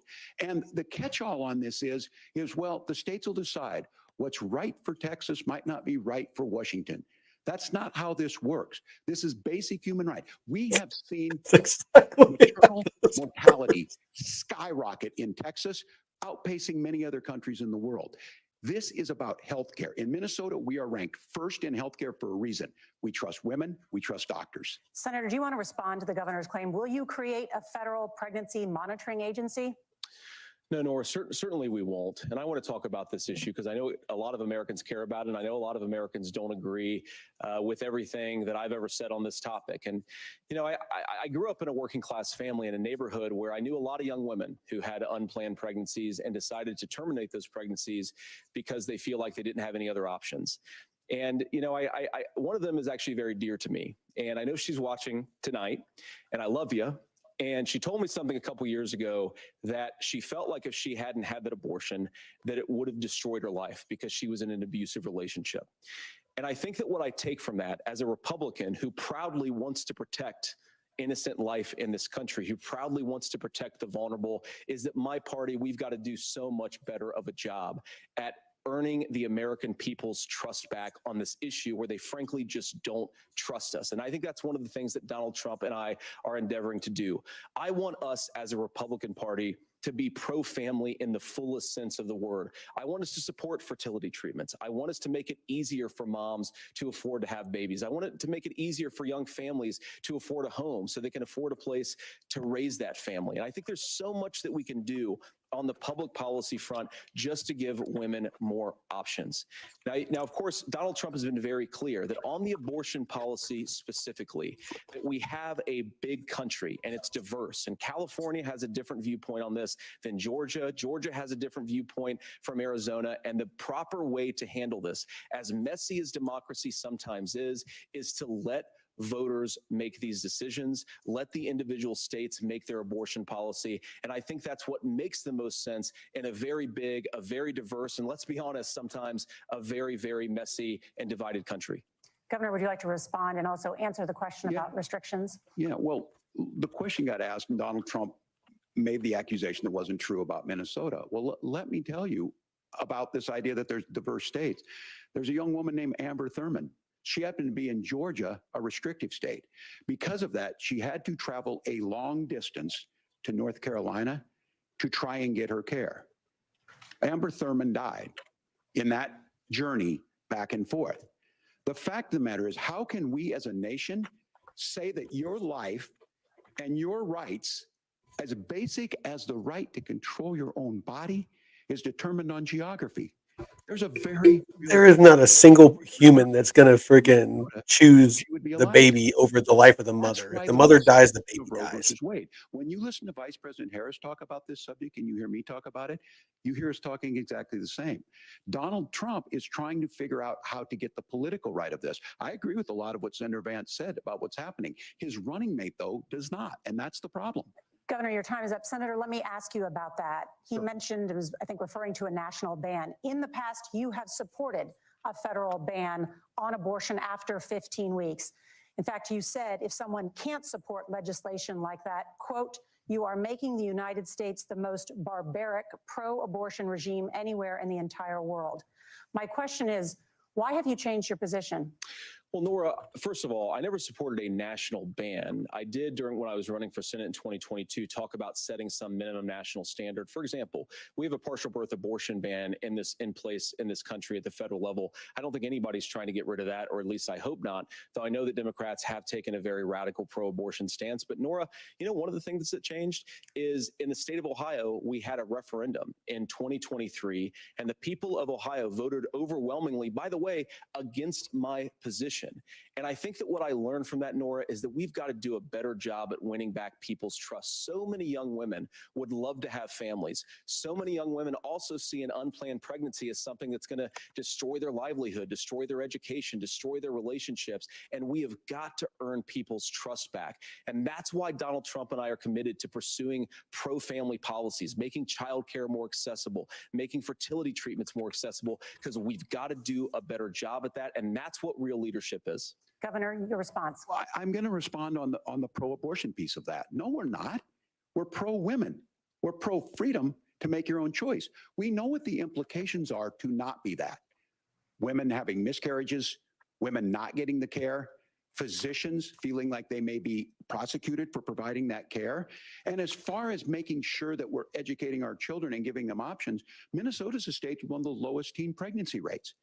We understand that too. We know that the options need to be available, and we make that true. We also make it, we're a top 3 state for the best place to raise children. But these two things, to try and say that we're pro-children, but we don't like this, or you guys are pro-abortion, that's not the case at all. We are pro-freedoms for women to make their choices, and we're going, and Kamala Harris is making the case, to make options for children more affordable, a $6,000 child tax credit, but we're not going to base that on the backs of making someone like Amber Thurman drive 600 miles to try and get health care. Senator? May I respond to that? First of all, Governor, I agree with you. Amber Thurman should still be alive, and there are a lot of people who should still be alive, and I certainly wish that she was. And maybe you're free to disagree with me on this and explain this to me, but as I read the Minnesota law that you signed into law, the statute that you signed into law, it says that a doctor who presides over an abortion where the baby survives, the doctor is under no obligation to provide life-saving care to a baby who survives a botched late-term abortion. That is, I think, whether you're pro-choice or pro-abortion, that is fundamentally barbaric. And that's why I use that word, Nora, is because some of what we've seen, do you want to force Catholic hospitals to perform abortions against their will? Because Kamala Harris has supported suing Catholic nuns to violate their freedom of conscience. We can be a big and diverse country where we respect people's freedom of conscience and make the country more pro-baby and pro-family. But please. Yes, Governor, please respond. Look, this is one where there's always something there. This is a very simple proposition. These are women's decisions to make about their healthcare decisions, and the physicians who know best when they need to do this. Trying to distort the way a law is written to try and make a point. That's not it at all. What was I wrong This about, was- Governor? Please tell me. What was I wrong That is about? not the way the law is written. Look, I've given But this. how? I've given this advice on a lot of things, that getting involved, getting engaged, that's been misread, and it was fact checked at the last debate. But the point on this is there's a continuation of these guys to try and tell women or to get involved. I use this line on this: just mind your own business on this. Things worked best when Roe versus Wade was in place. When we do a restoration of Roe, that works best. That doesn't preclude us from increasing funding for children. It doesn't increase us from making sure that once that child's born, like in Minnesota, they get meals, they get early childhood education, they get health care. So the hiding behind we're going to do all these other things when you're not proposing them in your budget. Kamala Harris is proposing them. She's proposing all those things to make life easier for families. I asked a specific question, Governor. You gave me a slogan as a response. It's not the case. It's not true. That's not what the law says. So they fact checked it with President Trump. Gentlemen, there's a lot to discuss. We have to move on, and we're going to be right back with much more of the CBS News vice presidential debate in just a moment.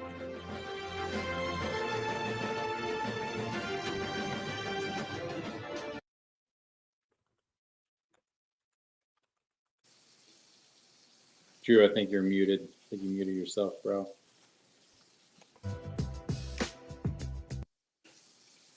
No, you're still gone. I'll You're take still- over. Yeah, you take this, Nick. You take the lead.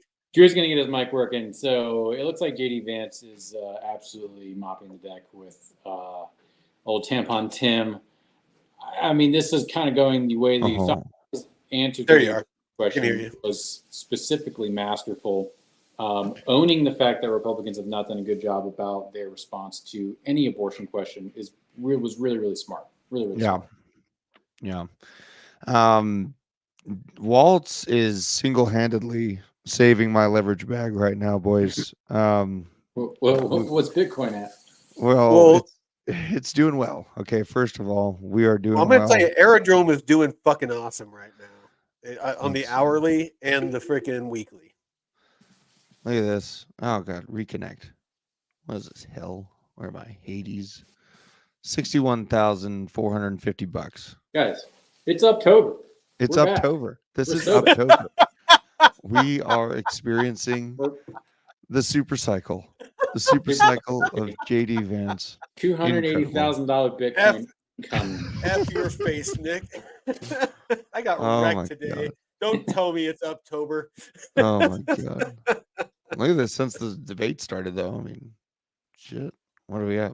That's amazing. 1.3%. Not bad. Oh man, it's they use this. It's the abortion thing is such an emotional subject. Yeah. God, it really. And I want to say something. I didn't want to talk over them too much. Nicole, I feel for you. Your friend, I really do. And there are instances where obviously the life of the mother, rape, incest needs to be separated. This is just my personal opinion. It needs to be separated from the discussion of overall abortion. Abortion for birth control, I'm sorry, there's a lot of steps that you can do to not get pregnant to where you don't need that. It really is. There needs to be a more nuanced discussion than just abortion. Well, it's already state by state. I don't understand what more. It's state by state. If you don't agree with the state you live in and their laws, Move to another fucking state. move to another state. It's just. I live in a very gun-friendly state. But there is a lot of other things that I like about the state that keep me here. Yeah. You find a place that aligns with your values and you move there. It's really fucking simple. Yeah. Look at this shit. This is great. Oh God, this is huge. It's huge. I'm so chaotic, dude. I can't believe I entered along. What is my problem? Dude, What is my problem? For now, I need to recover some losses in like Spot. I moved everything I had left into Spot. I bought some more Arrow, I bought some more Ondo, I bought some more DAG, and I'm waiting to make back some losses from today. Dude, I mean, and then I'll take out some profits and populate my trading bag and try again. Trading is a bastard. This is why I mean, I was trying to catch this short. I missed it. I made like $30 getting stopped out before it happened. Look what happened. So, but there is this. The reason I did this is that volume node sitting out there. Printed a little green dot here. Looked all right. So, all right, here we go. Here we go, boys. We're going back. Okay. All right. I'll Back shut to it the off. debate.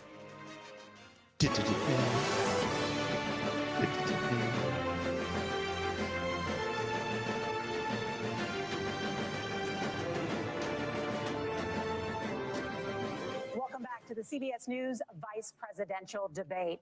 We want to turn now to America's gun violence epidemic.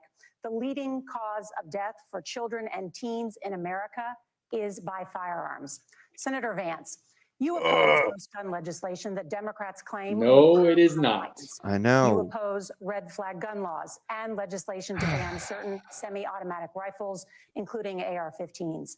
So let me ask Isn't you, it suicide? earlier this year, for the first time, What the is it? parents of a school shooter were convicted of involuntary manslaughter and sentenced to 10 years in prison.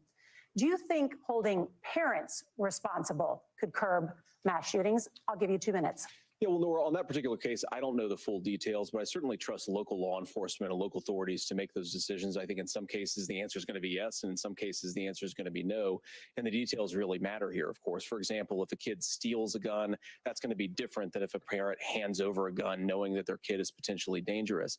But look, I want to just sort of speak as a father of 3 beautiful little kids, and our oldest is now in 2nd grade.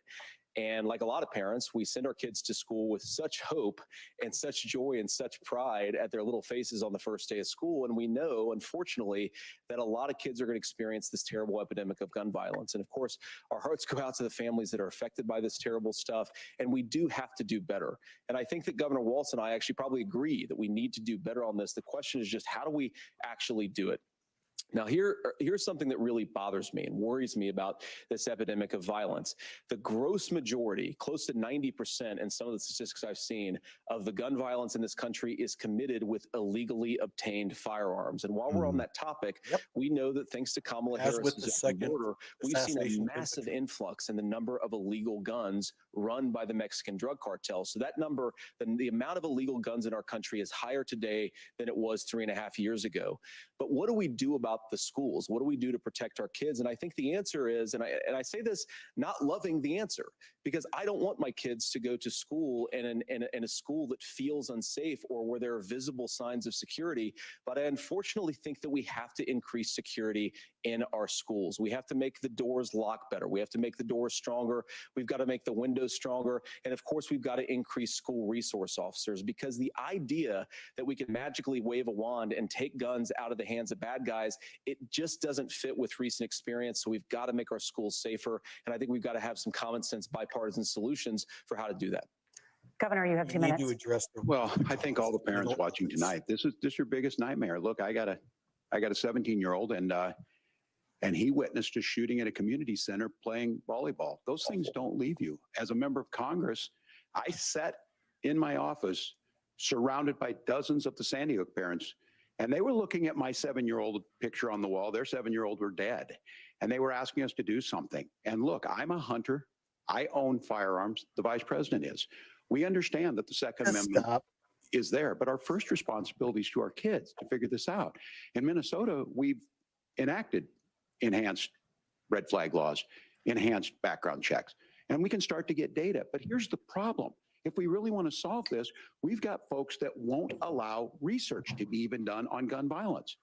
And this idea that we should just live with it, and I here's what I do think, that this is a good start to the conversation. I 100% believe that Senator Vance hates it when these kids, it's abhorrent and it breaks your heart. I agree with that. But that's not far enough when we know there are things that work. I've spent time in Finland and seen some Finnish schools. They don't have this happen. The smaller even though they have the population highest in a gun different ownership culture. rate in the country. There are reasonable things that we can do to make a difference. It's not infringing on your Second Amendment. And the idea to have some of these weapons out there, it just doesn't make any sense. Kamala Harris, as an attorney general, worked on this issue.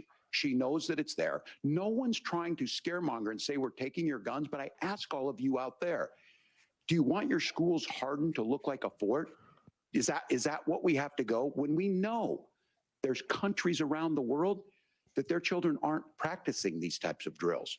They're being kids. Because their food isn't poisoned and they're not feeding them prescription drugs for you can generations. still keep your firearms, and we can make a difference. We have to. If you're listening tonight, this breaks your heart. Senator. Tim, first of all, I didn't know that your 17-year-old witnessed a shooting. I'm sorry about that, and I hope that he's appreciate doing you saying okay. so. Christ have mercy. It is awful, and I appreciate what Tim said actually about Finland, because I do think it illustrates some of the frankly weird differences between our own country's gun violence problem and Finland. Is okay. First of all, we have way higher rates of mental health abuse or mental health. Substance abuse. Boom. We have way higher rates of depression, way higher rates of anxiety. We unfortunately have a mental health crisis in this country that I really do think that we need to get to the root causes of, because I don't think it's the whole reason why we have such a bad gun violence problem, but I do think it's a big piece of it. Another driver of the gun violence epidemic, especially that affecting our kids, it doesn't earn as many headlines, but is the terrible gun violence problem in a lot of our big cities. And this is why we have to empower law enforcement to arrest the bad guys, put them away, and take gun offenders off the streets. I think there's a whole host of things that we can do here, but I do think at our schools, we've got to talk about more security. Senator, thank you. Governor, I'd you agree. previously opposed an assault weapons ban, but only later in your political career did you change your position. Why? Yeah, I sat in that office with those Sandy Hook parents. I've become friends with school shooters. I've seen it. Look, the NRA, I was the NRA guy for a long time. Friends with school shooters? I'm of an age where my shotgun was in my car so I could pheasant hunt after football practice. That's not where we live today. And several things I want to mention on this is yourself, what's talking changed? about cities and where it's at. Accessibility of Number guns. one, where the most firearm deaths happen in Minnesota are rural suicides. And we have an epidemic of children getting guns and shooting themselves. And so we have, and we should look at all of the issues, making sure folks have health care and all that, but I want to be very careful. This idea of stigmatizing mental health, just because you have a mental health issue doesn't mean you're violent. And I think what we end up doing is we start looking for a scapegoat. Sometimes it just is the guns. It's just the guns. And They just jump off the shelves. Shoot the person. You think that this is one, and I think this is a healthy conversation. I think there's a capacity to find solutions on this that work, protect Second Amendment, protect our children. That's our priority. Gentlemen, thank you. By Margaret? going after the Thank you, Second Nora. Amendment, you're protecting Let's it. turn now to the top Sure. That's all it contributor is. to That's all it inflation, is. the high cost of housing and rent. The There's a gun just shortage jumped of more up than and 4 did it million itself. homes in the Dude, United Crazy. States it's an inanimate fucking object. contributes to the high housing prices. Governor Walz, the Harris campaign promises a $25,000 down payment assistance for first-time home buyers and a $10,000 tax credit. They also promise to build 3 million new homes. Where are you building these homes, and won't handing out that kind of money just drive up prices higher? No, it's not handing out. We have, first, let me say this issue of housing, and I think those of you listening on this, the problem we've had is that we've got a lot of folks that see housing as another commodity. It can be bought up, it can be shifted, it can be moved around. Those are not folks living in those houses. Those of you listening tonight, that house is a big deal. I bought and owned one house in my life. My mom still lives in the house where I was. And when I think of a house, I'm thinking of Christmas services after midnight mass where you go with your family. We need to make it more affordable. And one of the things, as I said, this program that the vice president is pushing forward and bringing a new way of approaching this is something we're doing in Minnesota from that lead. We in the state invested in making sure our housing was the biggest investment that we'd ever made in housing. It starts to make it easier. We cut some of the red tape. Local folks, look, we can't do it at the federal level, but local folks make it easier to build those homes. And then that down payment assistance. I can tell all of you out there, one of the, certainly for me, using the GI Bill was one thing, but a veteran's home loan, the big thing about a veteran's home loan is you don't have to pay the down payment. Those are things that make it there. Now, look, you're going to pay it back and you're going to pay your mortgage. Those are things that we know in the long run, the appreciated value, the generational wealth that's created from it. And I will give Minneapolis an example. Minneapolis is the one city where we've seen the lowest inflation rates. We've seen a 12% increase in stock because we put some of these things in. And we're implementing a state program to make sure we give some of that down payment assistance. We get it back from people because here's what we know. People with stable housing end up with stable jobs. People with stable housing have their kids able to get to school. All of those things in the long run end up saving Depending our on the money. government, That's the thing that I think do we what should they're be able told. to find some common ground in, but we can't blame immigrants for the only reason. That's not the case that's happening in many cities. The fact of the matter is that we don't have enough naturally affordable housing, but we can make sure that the government's there to help kickstart it, Inflation create and that, interest rates. create that base. Governor, your time is up. Senator Vance, as far as your campaign's position, the promise is to seize federal lands to build homes, remove regulation, provide tax breaks, and cut back on immigration, which you say pushes up prices. Hey, Drew, why Where do are you you gonna support build? Israel? All the new homes you're promising, and what part of any I of this don't. plan will I provide support America. immediate relief? There you I'm go. an Well, isolationist. first of all, Tim just said something. There you that I go, agree Ryan. with. We don't want to blame immigrants for higher housing prices, but we do want to blame Kamala Harris for letting in millions of illegal aliens into this Pass the country, bill. which does drive up cost, Tim. 25 million illegal aliens competing with Americans for scarce homes is one of the most significant drivers of home prices in the country. It's why we have massive increases in home prices that have happened right alongside massive increases in illegal alien populations under Kamala Harris's leadership. Now, Tim just mentioned a bunch of ideas. Now, some of those ideas I actually think are halfway decent, and some of them I disagree with. But the most important thing here is Kamala Harris is not running as a newcomer to politics. She is the sitting vice president. If she wants to enact all of these policies to make housing more affordable, I invite her to use the office that the American people already gave her, not sit around and campaign and do nothing while Americans find the American dream of homeownership completely unaffordable. Preach. Now, you asked, Margaret, Right. what would immediately change the equation Got him. for American citizens? If you lower energy prices, as Donald Trump says, drill, baby, drill, one of the biggest drivers of housing costs aside from illegal immigration is, think about it. If a truck driver is paying 40% more for diesel, then the lumber he's delivering to the job site to build the house is also going to become a lot more expensive. If we open up American energy, you will get immediate pricing relief for American citizens, not, by the way, just in housing, but in a whole host of other economic goods too. Senator Vance, you still have 23 seconds there. Do you want to answer Can I have it? where? Yeah. Governor, we will No. get to you in a moment. But Dumbass. Senator, where are you going to seize the federal lands? Can you clarify? Well, what Donald Trump has said is we have a lot of federal lands that aren't being used for anything. They're not being used for national park. They're not being used, and they could be places where we build a lot of housing. And I do think that we should be opening up building in this country. We have a lot of land that could be used. We have a lot of Americans that need homes. We should be kicking out illegal immigrants who are competing for those homes, and we should be building more homes for the American citizens who deserve to be here. Senator, your time is up. Governor, I do want to let you respond to the allegation that the vice president is letting in. Well, of course, that's not migrants, true. And again, that you it's have the affecting facts. our I guess Oh, it's maybe not you true. have It's the not fact check. true. I'll check it. It's not Look, true. crossings are It's not down true. compared to when Donald Trump left office, but it's No, again they're not. blaming and not trying to find the solution. I was No, going to they're not. this question: are we going to drill and build houses in the same federal land? And I think when people hear federal lands, these are really important pieces of land. Now, Minnesota doesn't have a lot of federal lands. I know in the western part of the countries we do. There's not a lot of federal lands in and around Minneapolis, for example. So the issue is I don't understand the federal lands issue unless we see this, and I worry about this as someone who cares deeply about our national parks and our federal lands. Look, Minnesota, we protect these things. We've got about 20% of the world's fresh water. These lands protect. They're there for a reason. They belong to all of us. But again, this is when you view housing and you view these things as commodities. Like there's a chance to make money here. Let's take this federal land and let's sell it to people for that. I think there's better ways to do this. We've seen it in Minnesota. We're able to refurbish some of these houses. We're able to make some investments. That gets people in. And I'm still on the fact on this.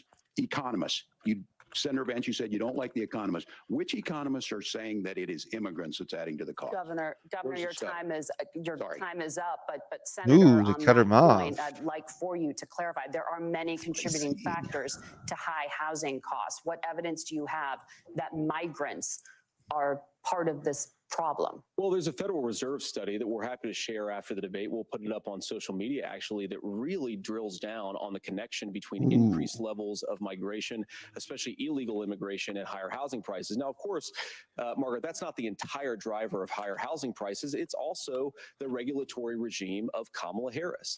Look, we are a country of builders. We're a country of doers. We're a country of explorers. But we increasingly have a federal administration that makes it harder to develop our our resources, makes it harder to build things, and wants to throw people in jail for not doing everything exactly as Kamala Harris says they have to do. And what that means is that you have a lot of people who would love to build homes who aren't able to build homes.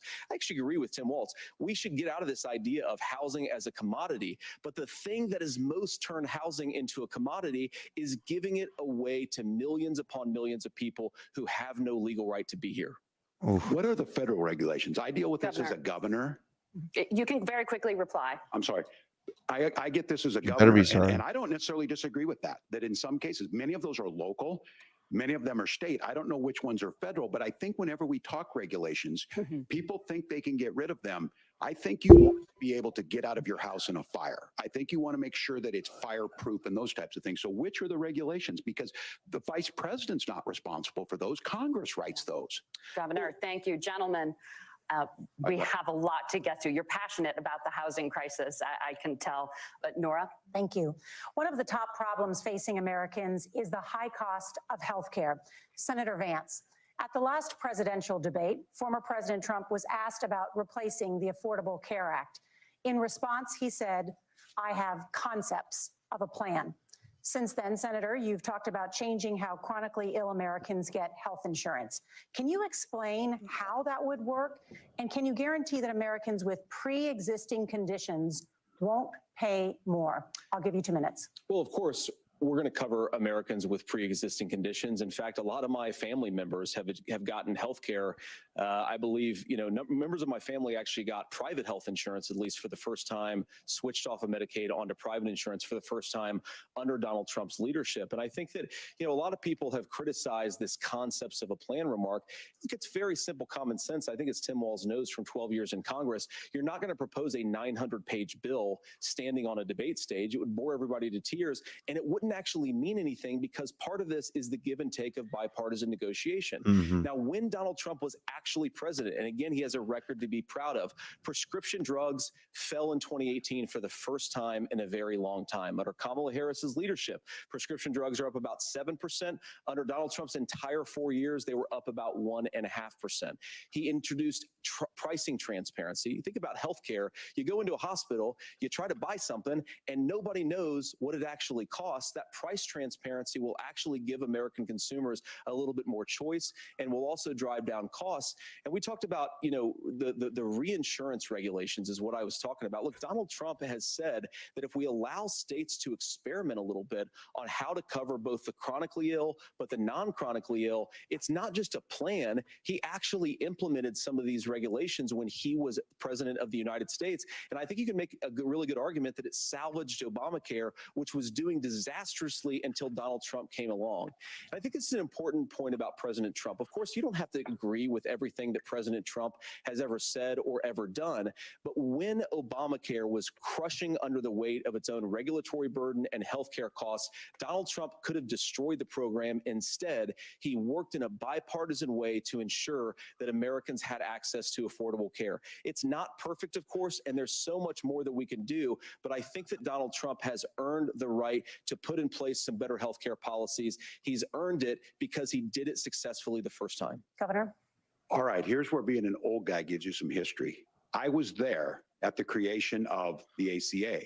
And the reason it was so important is I come from a major healthcare state, home of the Mayo Clinic, home to Medical Alley, 3M, Medtronic, all of those. We understand healthcare. It's why we're ranked first on affordability and accessibility and quality of healthcare. And so what I know is under Kamala Harris, more people are covered than they have before. And those of you listening, this is critical to you. Now, Donald Trump all of a sudden wants to go back and remember this. He ran on the first thing he was going to do on day one was to repeal Obamacare. On day one, he tried to sign an executive order to repeal the ACA. He signed on to a lawsuit to repeal the ACA, but lost at the Supreme Court. And he would have repealed the ACA had it not been for the courage of John McCain to save that bill. Now, fast forward, what that means to you is you lose your pre-existing conditions. If you're sitting at home and you got asthma, too bad. If you're a woman, probably not. Broke your foot during football, might kick you out.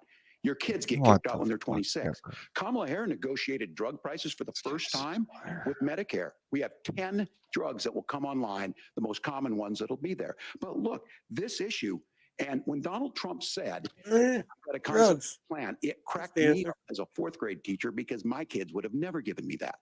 But what Senator Vance just explained might be worse than a concept, because what he explained is pre-Obamacare. And I'll make this as simple as possible because I have done this for a long time. What they're saying is, if you're healthy, why should you be paying more? So what they're going to do is let insurance companies pick who they insure, because guess what happens? You pay your premium, it's not much. They figure they're not going to have to pay out The to you. Affordable Care Act freaking forces everybody to pay insurance companies. Shut They're your gonna get hole. kicked out of it. That's why the system didn't work. Kamala Harris will Blackmail. protect and enhance the ACA.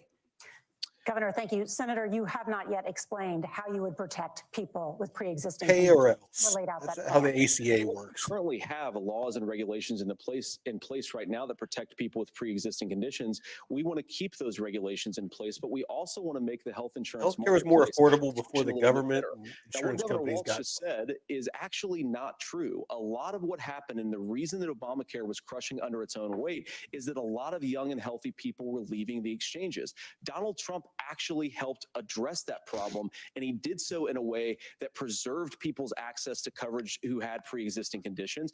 But again, something that these guys do is they make a lot of claims about if Donald Trump becomes president, all of these terrible consequences are going to ensue.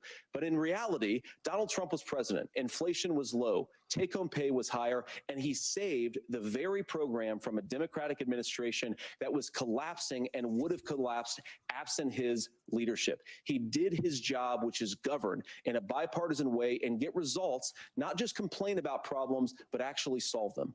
Governor, did enrollment under the Affordable Care Act go up under the Trump administration? It's higher now that we've seen it go up. Look, people are using it. The system works. And the question about this of young people, whatever, that's the individual mandate piece of this. And Republicans fought tooth and nail saying, well, Americans should be free to do this. Well, then So what you happens think the is individual mandate's a good idea? you shrink. I think the idea of making sure the risk pool is broad enough to cover everyone, that's the only way insurance works. When it doesn't, it collapses. You are asking pre-ACA where we get people out. Look, people know He's all looks at that they need to be on health care. People expect it to be there. And when we are able to make it, and we are making it this way, when we incentivize people to be in the market, when we help people who might not be able to afford it get there, and we make sure then when you get sick and old, it's there for you. Because I heard people say, well, I don't want to buy into Medicare or whatever. Good luck buying healthcare once you get past 70. So look, the ACA works. We can continue to do better. Kamala Harris did that. The way she made everything better was negotiating those 10 drugs on Medicare for the first time in American history. Thank you. Margaret, Can I address that? I apologize. We're out of Go time. ahead, We have a Laura. number of subjects to discuss. Oh Let's my talk about God. families These in lynches. America. There is a child care crisis in this country, and the United States is one of the very few developed countries in the world without a national paid leave program for new parents. Governor Walz, you said that if Democrats win both the White House and Congress, this is a day one priority for you. How long should employers be required to pay workers while they are home taking care of their newborns? You have 2 minutes. Yeah, well, that's negotiable, and that's what Congress worked. But here's what the deal is. Americans sitting out there right now, you may work for a big company. Look, we're home in How much do Minnesota. you some of the think, largest though? He Fortune doesn't 500 answer. companies. Kamala Harris knows that in California.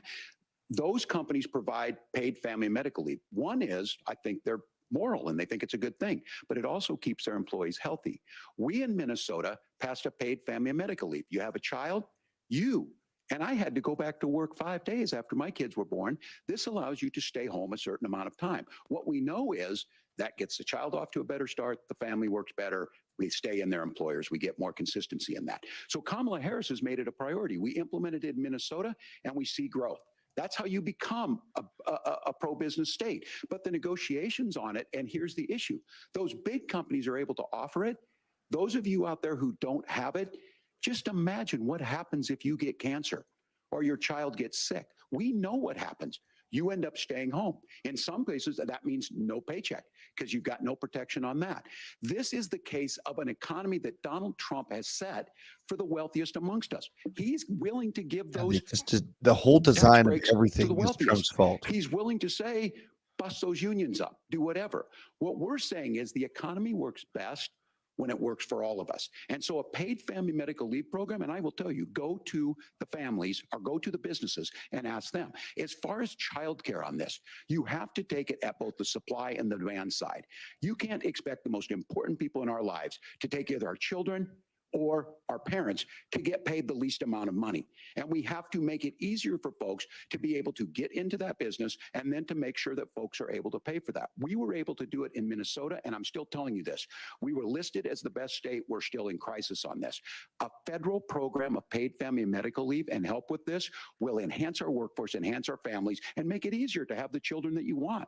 Governor, your time is up. Senator, do you support a national paid leave program? And if so, for how long should employers be mandated to pay their employees while they are home taking care of their newborn? You have 2 minutes. Yeah, well, first of all, Margaret, a number of my Republican colleagues and some Democrats too have worked on this issue, and I think there is a bipartisan solution here because a lot of us care about this issue. I mean, look, I speak from this very personally because I'm married to a beautiful woman who is an incredible mother to our 3 beautiful kids, but is also a very, very brilliant corporate litigator, and I'm so proud of her. But being a working mom, even for somebody with all of the advantages of my wife, is extraordinarily difficult. And it's not just difficult from a policy perspective. She actually had access to paid family leave because she worked for a bigger company, but the cultural pressure on young families and especially young women, I think makes it really hard for people to choose the family model they want. A lot of young women would like to go back to work immediately. Some would like to spend a little time home with the kids. Some would like to spend longer at home with the kids. We should have a family care model that makes choice possible. And I think this is a very important substantive difference between Donald Trump and Kamala Harris's approach. I mean, look, if you look at the federal programs that we have that support paid family leave right now, the Community Development Block Grant, and there's another block grant program that spends a lot of money from the federal government. These programs only go to one kind of childcare model. Let's say you'd like your church maybe to help you out with childcare. Maybe you live in a rural area or an urban area and you'd like to get together with families in your neighborhood to provide childcare in the way that makes the most sense. You don't get access to any of these federal monies. We want to promote choice in how we deliver family care and how we promote childcare because look, it is unacceptable. And, of course, Tim and I have been on the campaign trail a lot the past 7 or 8 weeks. And one of the biggest complaints I hear from young families is people who feel like they don't have options, like they're choosing between going to work or taking care for their kids. That is an incredible Costs burden thousands to of put on dollars a American month. families. We're the only country that does it. I think we could do a heck of a lot better. Senator, thank you.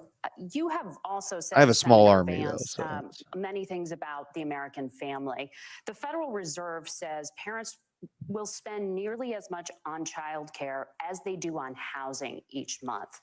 So I want to get your thoughts on this. President Trump recently said, as much as childcare is talked about as being expensive, it's relatively speaking not very expensive compared to the kinds of numbers we'll be taking in.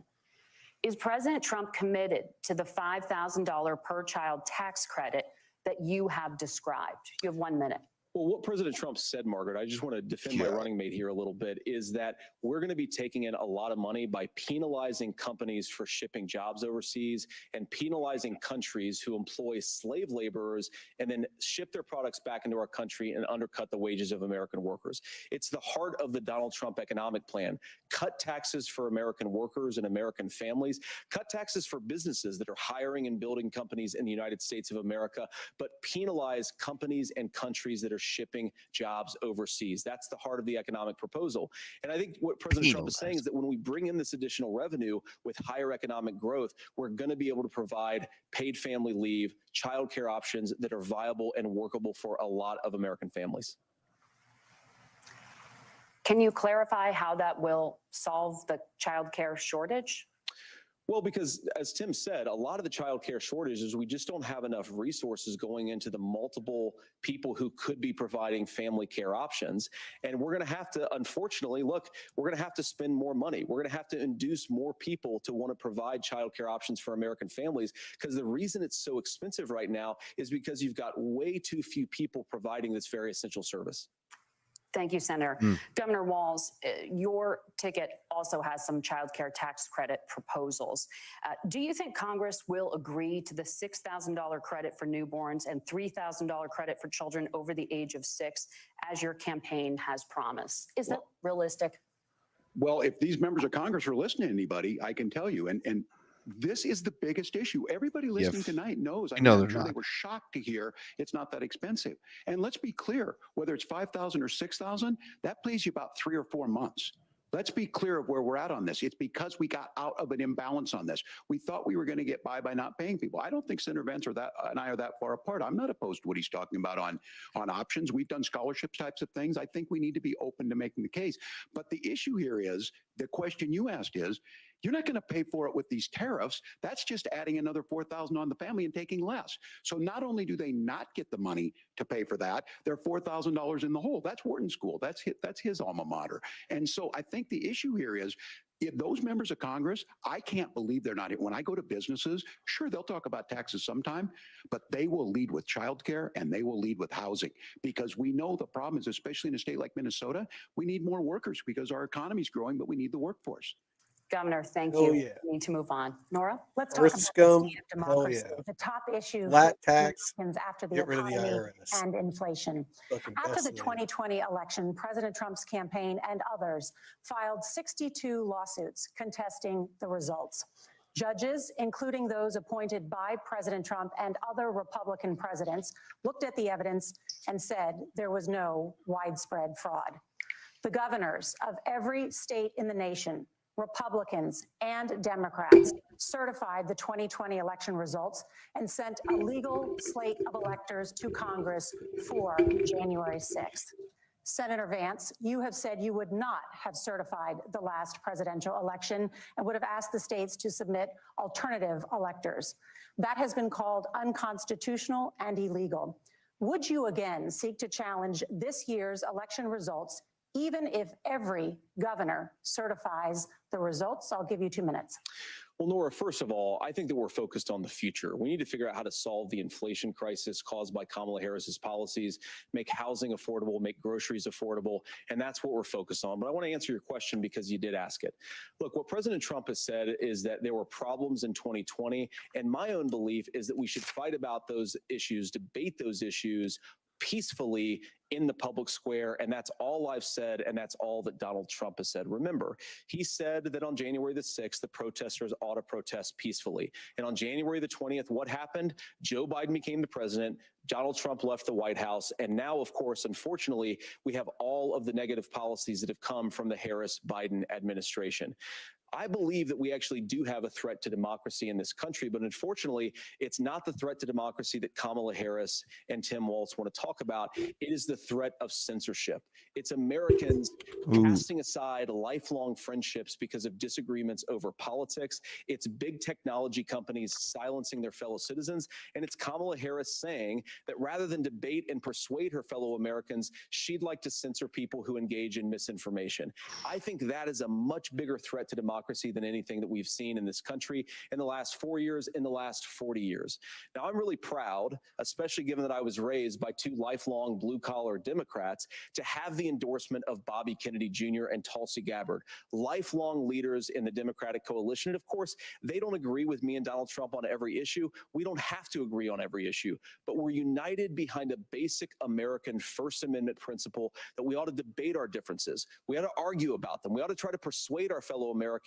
Kamala Harris is engaged in censorship at an industrial scale. She did it during COVID. She's done it over a number of other issues. And that, to me, is a much bigger threat to democracy than what Donald Trump said when he said that protesters should peacefully protest on January the 6th. Governor?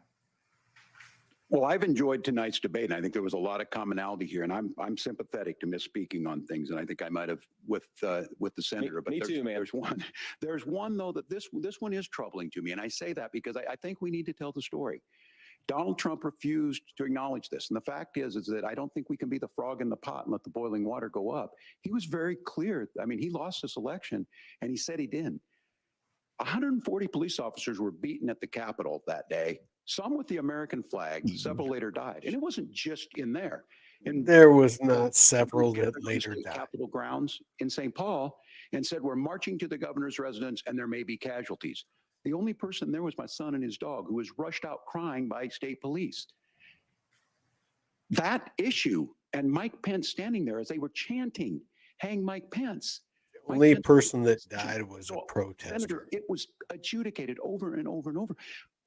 I worked with kids long enough to know, and I said as a football coach, sometimes you really want to win, but the democracy is bigger than winning an election. You shake hands, and then you try and do everything you can to help the other side win. That's what was at stake here. Now, the thing I'm most concerned about is the idea that imprisoning your political opponents, already laying the groundwork. Your party is literally trying to do that right now. A president's words matter. A president's words matter. People hear that. So I think this issue of settling our differences at the ballot box, shaking hands when we lose, being honest about it, but to deny what happened on January 6th, the first time in American history that a president or anyone tried to overturn a fair election and the peaceful transfer of power. And here we are 4 years later in the same boat. I will tell you this, that when this is over, we need to shake hands this election, and the winner needs to be the winner. This has got to stop. It's tearing our country apart. Margaret? Senator Vance, did you want to respond to that? Yeah, well, look, Tim, first of all, it's really rich for Democratic leaders to say that Donald Trump is a unique threat to democracy when he peacefully gave over power on January the 20th, as we have done for 250 years in this country. We are going to shake hands after this debate and after this election. And of course, I hope that we win, and I think we're going to win. But if Tim Walz is the next vice president, he'll have my prayers, he'll have my best wishes, and he'll have my help whenever he wants it. But we have to remember that for years in this country, Democrats protested the results of elections. Hillary Clinton in 2016 said that Donald Trump had the election stolen by Vladimir Putin because the Russians bought like $500,000 worth of Facebook ads. This has been going on for a long time. And if we want to say that we need to respect the results of the election, I'm on board. But if we want to say, as Tim Walz is saying, that this is just a problem, What is Tim reading? I don't buy that. Governor. January 6th was not Facebook ads. And I think a revisionist history on this. Look, I don't understand how we got to this point. But the issue was that happened. Donald Trump can do it. And all of us say there's no place for this. It has massive repercussions. This idea that there's censorship to stop people from threatening to kill someone, threatening to do something, that's not censorship. Censorship is book banning. We've seen that. We've seen that brought up. From your party. I just think for everyone tonight, and I'm going to thank Senator Vance. I think this is the conversation they want to hear. And I think there's a lot of agreement, but this is one that we are miles apart on. This was a threat to our democracy in a way that we had not seen. And it manifested itself because of Donald Trump's inability to say. He is still saying he didn't lose the election. I would just ask that. Did he lose the 2020 election? Tim, I'm focused on the future. Did Kamala Harris censor Americans from speaking their mind in the wake of the 2020 COVID situation? That is a damning non-answer. It's a damning non-answer for you to not talk about censorship. Obviously, Donald Trump and I think that there were problems in 2020. We've talked about it. I'm happy to talk about it further. But you guys attack us for not believing in democracy. Here we go. The most sacred right under the United States democracy is the First Amendment. You yourself have said there's no First Amendment right to misinformation. Kamala Harris wants to use the power of government and big tech to silence people from speaking their minds. That is a threat to democracy that will long outlive this present political moment. I would like Democrats and Republicans to both reject censorship. Let's persuade one another. Let's argue about ideas, and then let's come together afterwards. You can't yell fire in a crowded theater. That's the test. That's the Supreme Court test. Didn't. Fire in a What are you crowded theater. fucking You talking guys about? wanted to kick people off of Facebook for saying that toddlers shouldn't Senator, wear the governor masks. does That's have the not floor. Fire in a crowded theater. That is criticizing the policies of the government, which is the right of every American. Senator, the governor does have the floor for 1 minute to Please. respond to you. Yeah. Well, I don't run Facebook. What I do know is I see a candidate out there who refused, and now again, and this I'm pretty shocked by this. He lost the election. This is not a debate. It's not anything anywhere other than in Donald Trump's world. Because look, when Mike Pence made that decision to certify that election, that's why Mike Pence isn't on this stage. What I'm concerned about is, where is the firewall with Donald Trump? Where is the firewall if he knows he could do anything, including taking an election, and his vice president's not going to stand to it? That's what we're asking you, America. Will you stand up? Will you keep your oath of office, even if the president doesn't? And I think Kamala Harris would agree. She wouldn't have picked me if she didn't think I would do that, because of course that's what we would do. So America, I think you've got a really clear choice on this election of who's going to honor that democracy and who's going to honor Donald Trump. Governor, your time is up. Thank you, gentlemen. We will be right back with both of our candidates. The CBS News Vice. God damn, this is awesome. I mean, this is juicy. It's really I good. like this. Yeah. Man, just so, I mean, and it's interesting how they're like being pretty cordial with each other. I do like it. Yeah, dude. I appreciate it. Another thing I like is this. I love it. I'm not leaving. I don't know. Back. When should I cut this thing off? Maybe I'll let's see here. Dude, on the hourly, like my top 5 bags, Aerodrome, Casper, and Flare are doing the best. Yeah. Hilarious. Casper's alive? Dude, Is that a Casper's been doing really well, actually. Okay. Okay. No, it's like on the weekly, it's just shy of being in the green. Like Aero is one of the few that's in the green. Layer 0 is in the green, Yeah, and Velodrome is in the green. Other than that, everything is deep in the red on the week. This thing's gonna run into some turbulence here at 62K. It looks like, I don't know, just in the shorter term here. Let's check out CoinMarketCap. It's kind of fun seeing the markets pump back up. Here's the Aerodrome. Auto populates for me because it's my baby. Oh yeah. Oh, dude, I have Yeah. so much freaking Aerodrome. This is good looking right here. Ondo, Aerodrome, and DAG and Casper are my largest holdings. Mantra. There you go, Nick. On the Yeah, Mantra Ohm move. looking pretty good. I like Ohm. I'm actually up like a lot. I kind of dipped back into meme coins for a second. Did you?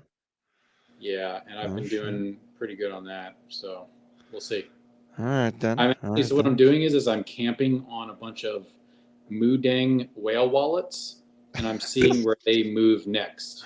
That's a reasonable do. That's a reasonable take. XRP didn't get much out of this ETF news yet. Shocker. Absolutely shocking. I'm, Who could I'm have possibly surprised. seen this coming? I'm really The, surprised. the majority of my XRP is now in the pre-IPO. And and that's Ripple, not XRP. Right.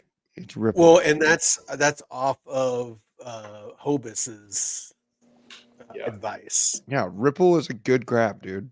Ripple is a good grab. And I know I say my anger towards XRP in a difficult manner, but I know. think XRP might have touched you in your naughty place. it did. I It touched me in my honestly- pocketbook. It touched me in my pocketbook for 5-6 years. So yeah, I got some, and I'm gonna spend every weekend being the player hater of the year against ISO tokens. Dude, That you is need my to, you new need to goal. get like a furry hat and Yeah. like one of the fur coats and do like the haters ball Yeah. on XRP. Yeah. Here it That's is. what you need to do. What hasn't been said about XRP that hasn't already been said about Afghanistan? Bombed out. Honestly, though, I'll tell you. There I'm he going to be goes, 100% honest with you. Oh my god! Like, Just never stop. All through the bear, I was buying XRP at like 30 some odd cents. Mm. And it's been what's given me dry powder to feed into DAG, feed into Arrow, It's feed the into stable all these coin other we things. all never knew we needed. Yeah. It really is. Exactly. But see, I only got in, like you got in a lot earlier. You and Nick and a lot of other people got in a lot earlier. I got in at the end of the last bull. Like my Yeah. first exposure to crypto was sheep. Yeah. And I got out by the skin of my teeth on sheep. And into the bull, I started listening to Good Morning Crypto and a bunch of those that like are always talking about XRP Hmm. and the ISO tokens. And I bought a bunch of those, and they were actually pretty stable comparatively to a lot of other cryptos. And I got lucky in my ignorance because they were so stable. And so as I matured in my knowledge, I was able to move that liquidity into things like DAG, into things like Arrow, into things like Ondo, into Yeah. things, that It had takes better time. returns. I get it. It takes time. And I was there because I spent like 5 or 6 years researching XRP. So, I just feel like a lot of time was wasted. And now all I see is these people that are probably holding bags they bought at $1 Oh, trying to yeah. shill No, everyone back into absolutely. it. It's just That's why I don't give you too much shit about it. yeah, it's not it's not the hill I want to see people die on, No. This is No, this is pretty I fun. get that. It's just that there's a time and a place for every investment, but the time has Oh, passed for hold on. XRP. Here we go. They are truly optimistic people. They believe in a positive future of this country and one where our politics can be better than it is. And I have to tell you that that better than it is the sense of optimism that there can be an opportunity economy that works for everyone, not just to get by, but to get ahead. And the idea that freedom really means something. Not the freedom of government to be in your bedroom or exam room, but the freedom for you to make choices about yourself. Now, look, we all know who Donald Trump is. He's told us, and as Maya Angelou said, believe him when he told you that. His first inaugural address talked about American carnage, and then he spent 4 years trying to maybe do that. Senator Vance tonight made it clear he will stand with Donald Trump's agenda. He will continue to push down that road. Excuse me. Kamala Harris gives us a different option. Now, I'll have to tell you, I'm going to be careful about the quotes, but there's one that Senator Vance said that does resonate with me. He said, Donald Trump makes the people I care about afraid. A lot of America feels that way. We don't need to be afraid. Franklin Roosevelt was right. All we have to fear is fear itself. Kamala Harris is bringing us a new way forward. She's bringing us a politics of joy. She's bringing real solutions for the middle class, and she's centering you at the heart of that. All the while asking everyone, join this movement, make your voices heard. Let's look for a new day where everybody gets that opportunity and everybody gets a chance to thrive. I humbly ask for your vote on November 5th for Kamala Harris. Governor Walz, thank you. Senator Vance, your closing statement. Well, I want to thank Governor Walz, you folks at CBS, and of course the American people for tuning in this evening. And one of the issues we didn't talk about was energy. And I remember when I was being raised by my grandmother, when she didn't have enough money to turn on the heat some nights because Ohio gets pretty cold at night and because money was often very tight. And I believe, as a person who wants to be your next vice president, that we are a rich and prosperous enough country where every American, whether they're rich or poor, ought to be able to turn on their heat in the middle of a cold winter night. That's gotten more difficult thanks to Kamala Harris's energy policies. I believe that whether you're rich or poor, you ought to be able to afford a nice meal for your family. That's gotten harder because of Kamala Harris's policies. I believe that whether you're rich or poor, you ought to be able to afford to buy a house. You ought to be able to live in safe neighborhoods. You ought to not have your communities flooded with fentanyl. And that too has gotten harder with Kamala because of Kamala Harris's policies. Now, I've been in politics long enough to do what Kamala Harris does when she stands before the American people and says that on day one, she's going to work on all these challenges I just listed. She's been the vice president for 3.5 years. Day one was 1,400 days ago, and her policies have made these problems worse. Now, I believe that we have the most beautiful country in the world. I meet people on the campaign trail who can't afford food, but have the grace and generosity to ask me how I'm doing and to tell me they're praying for my family. What that has taught me is that we have the greatest country, the most beautiful country, the most incredible people anywhere in the world. But they're not going to be able to achieve their full dreams with the broken leadership that we have in Washington. They're not going to be able to live their American dream if we do the same thing that we've been doing for the last 3.5 years.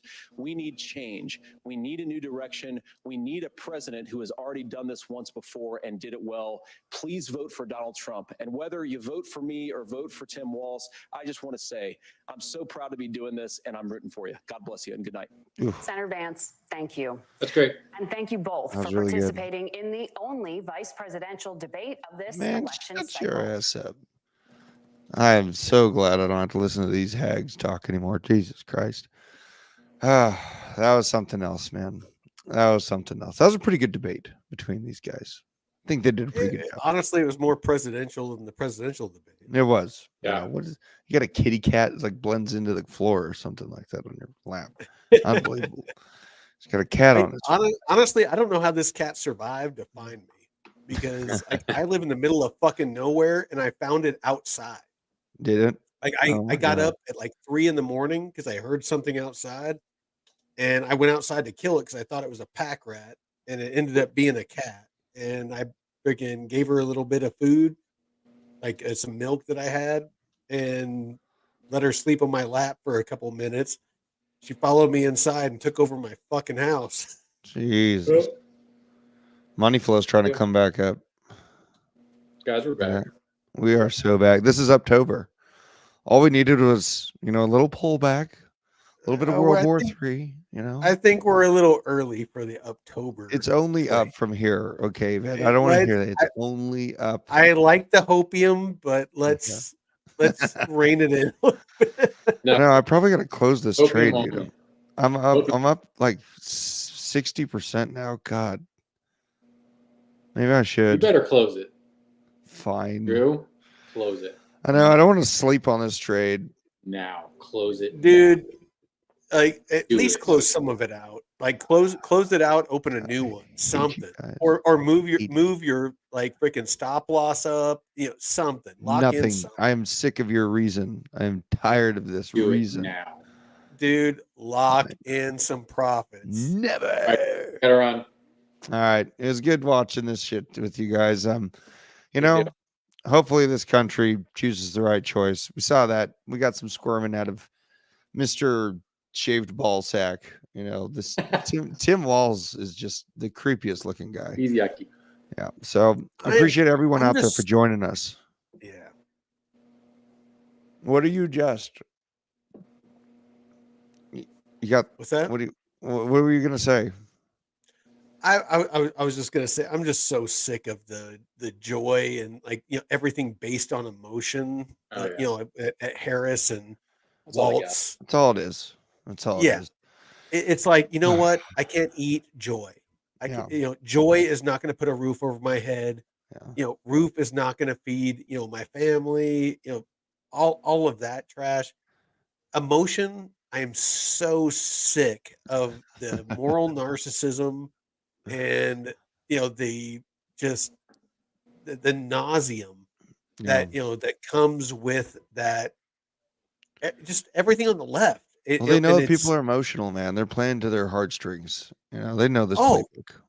No, that's 100% what it is, and it's just I'm sick of it Yeah. because it's to me, if you are ruled by your emotions, and I'm sorry, not sorry, but if you're ruled by your emotions, you are what's You're a nice way to Yeah. say this? You're All counting. right. You're done. No, You're you're done. you are very immature when it comes to discipline. Yeah. If you are ruled by your emotions, you're very immature when it comes to discipline. Well, you know what? I expected Vance to win. It looks like he won. He helped turn over this damn market. We're on our way to 62K. Let's go, baby. So we'll see where we end up in the morning, but appreciate everyone for joining us out here. Appreciate you, Nick. Vet, this is a good show. I'm glad we covered that together. Kind of talked it out, got our emotions out on the table there, but we're going to let it go. And I appreciate every single one of y'all. See you tomorrow morning, 8:30 a.m. Eastern Standard Time.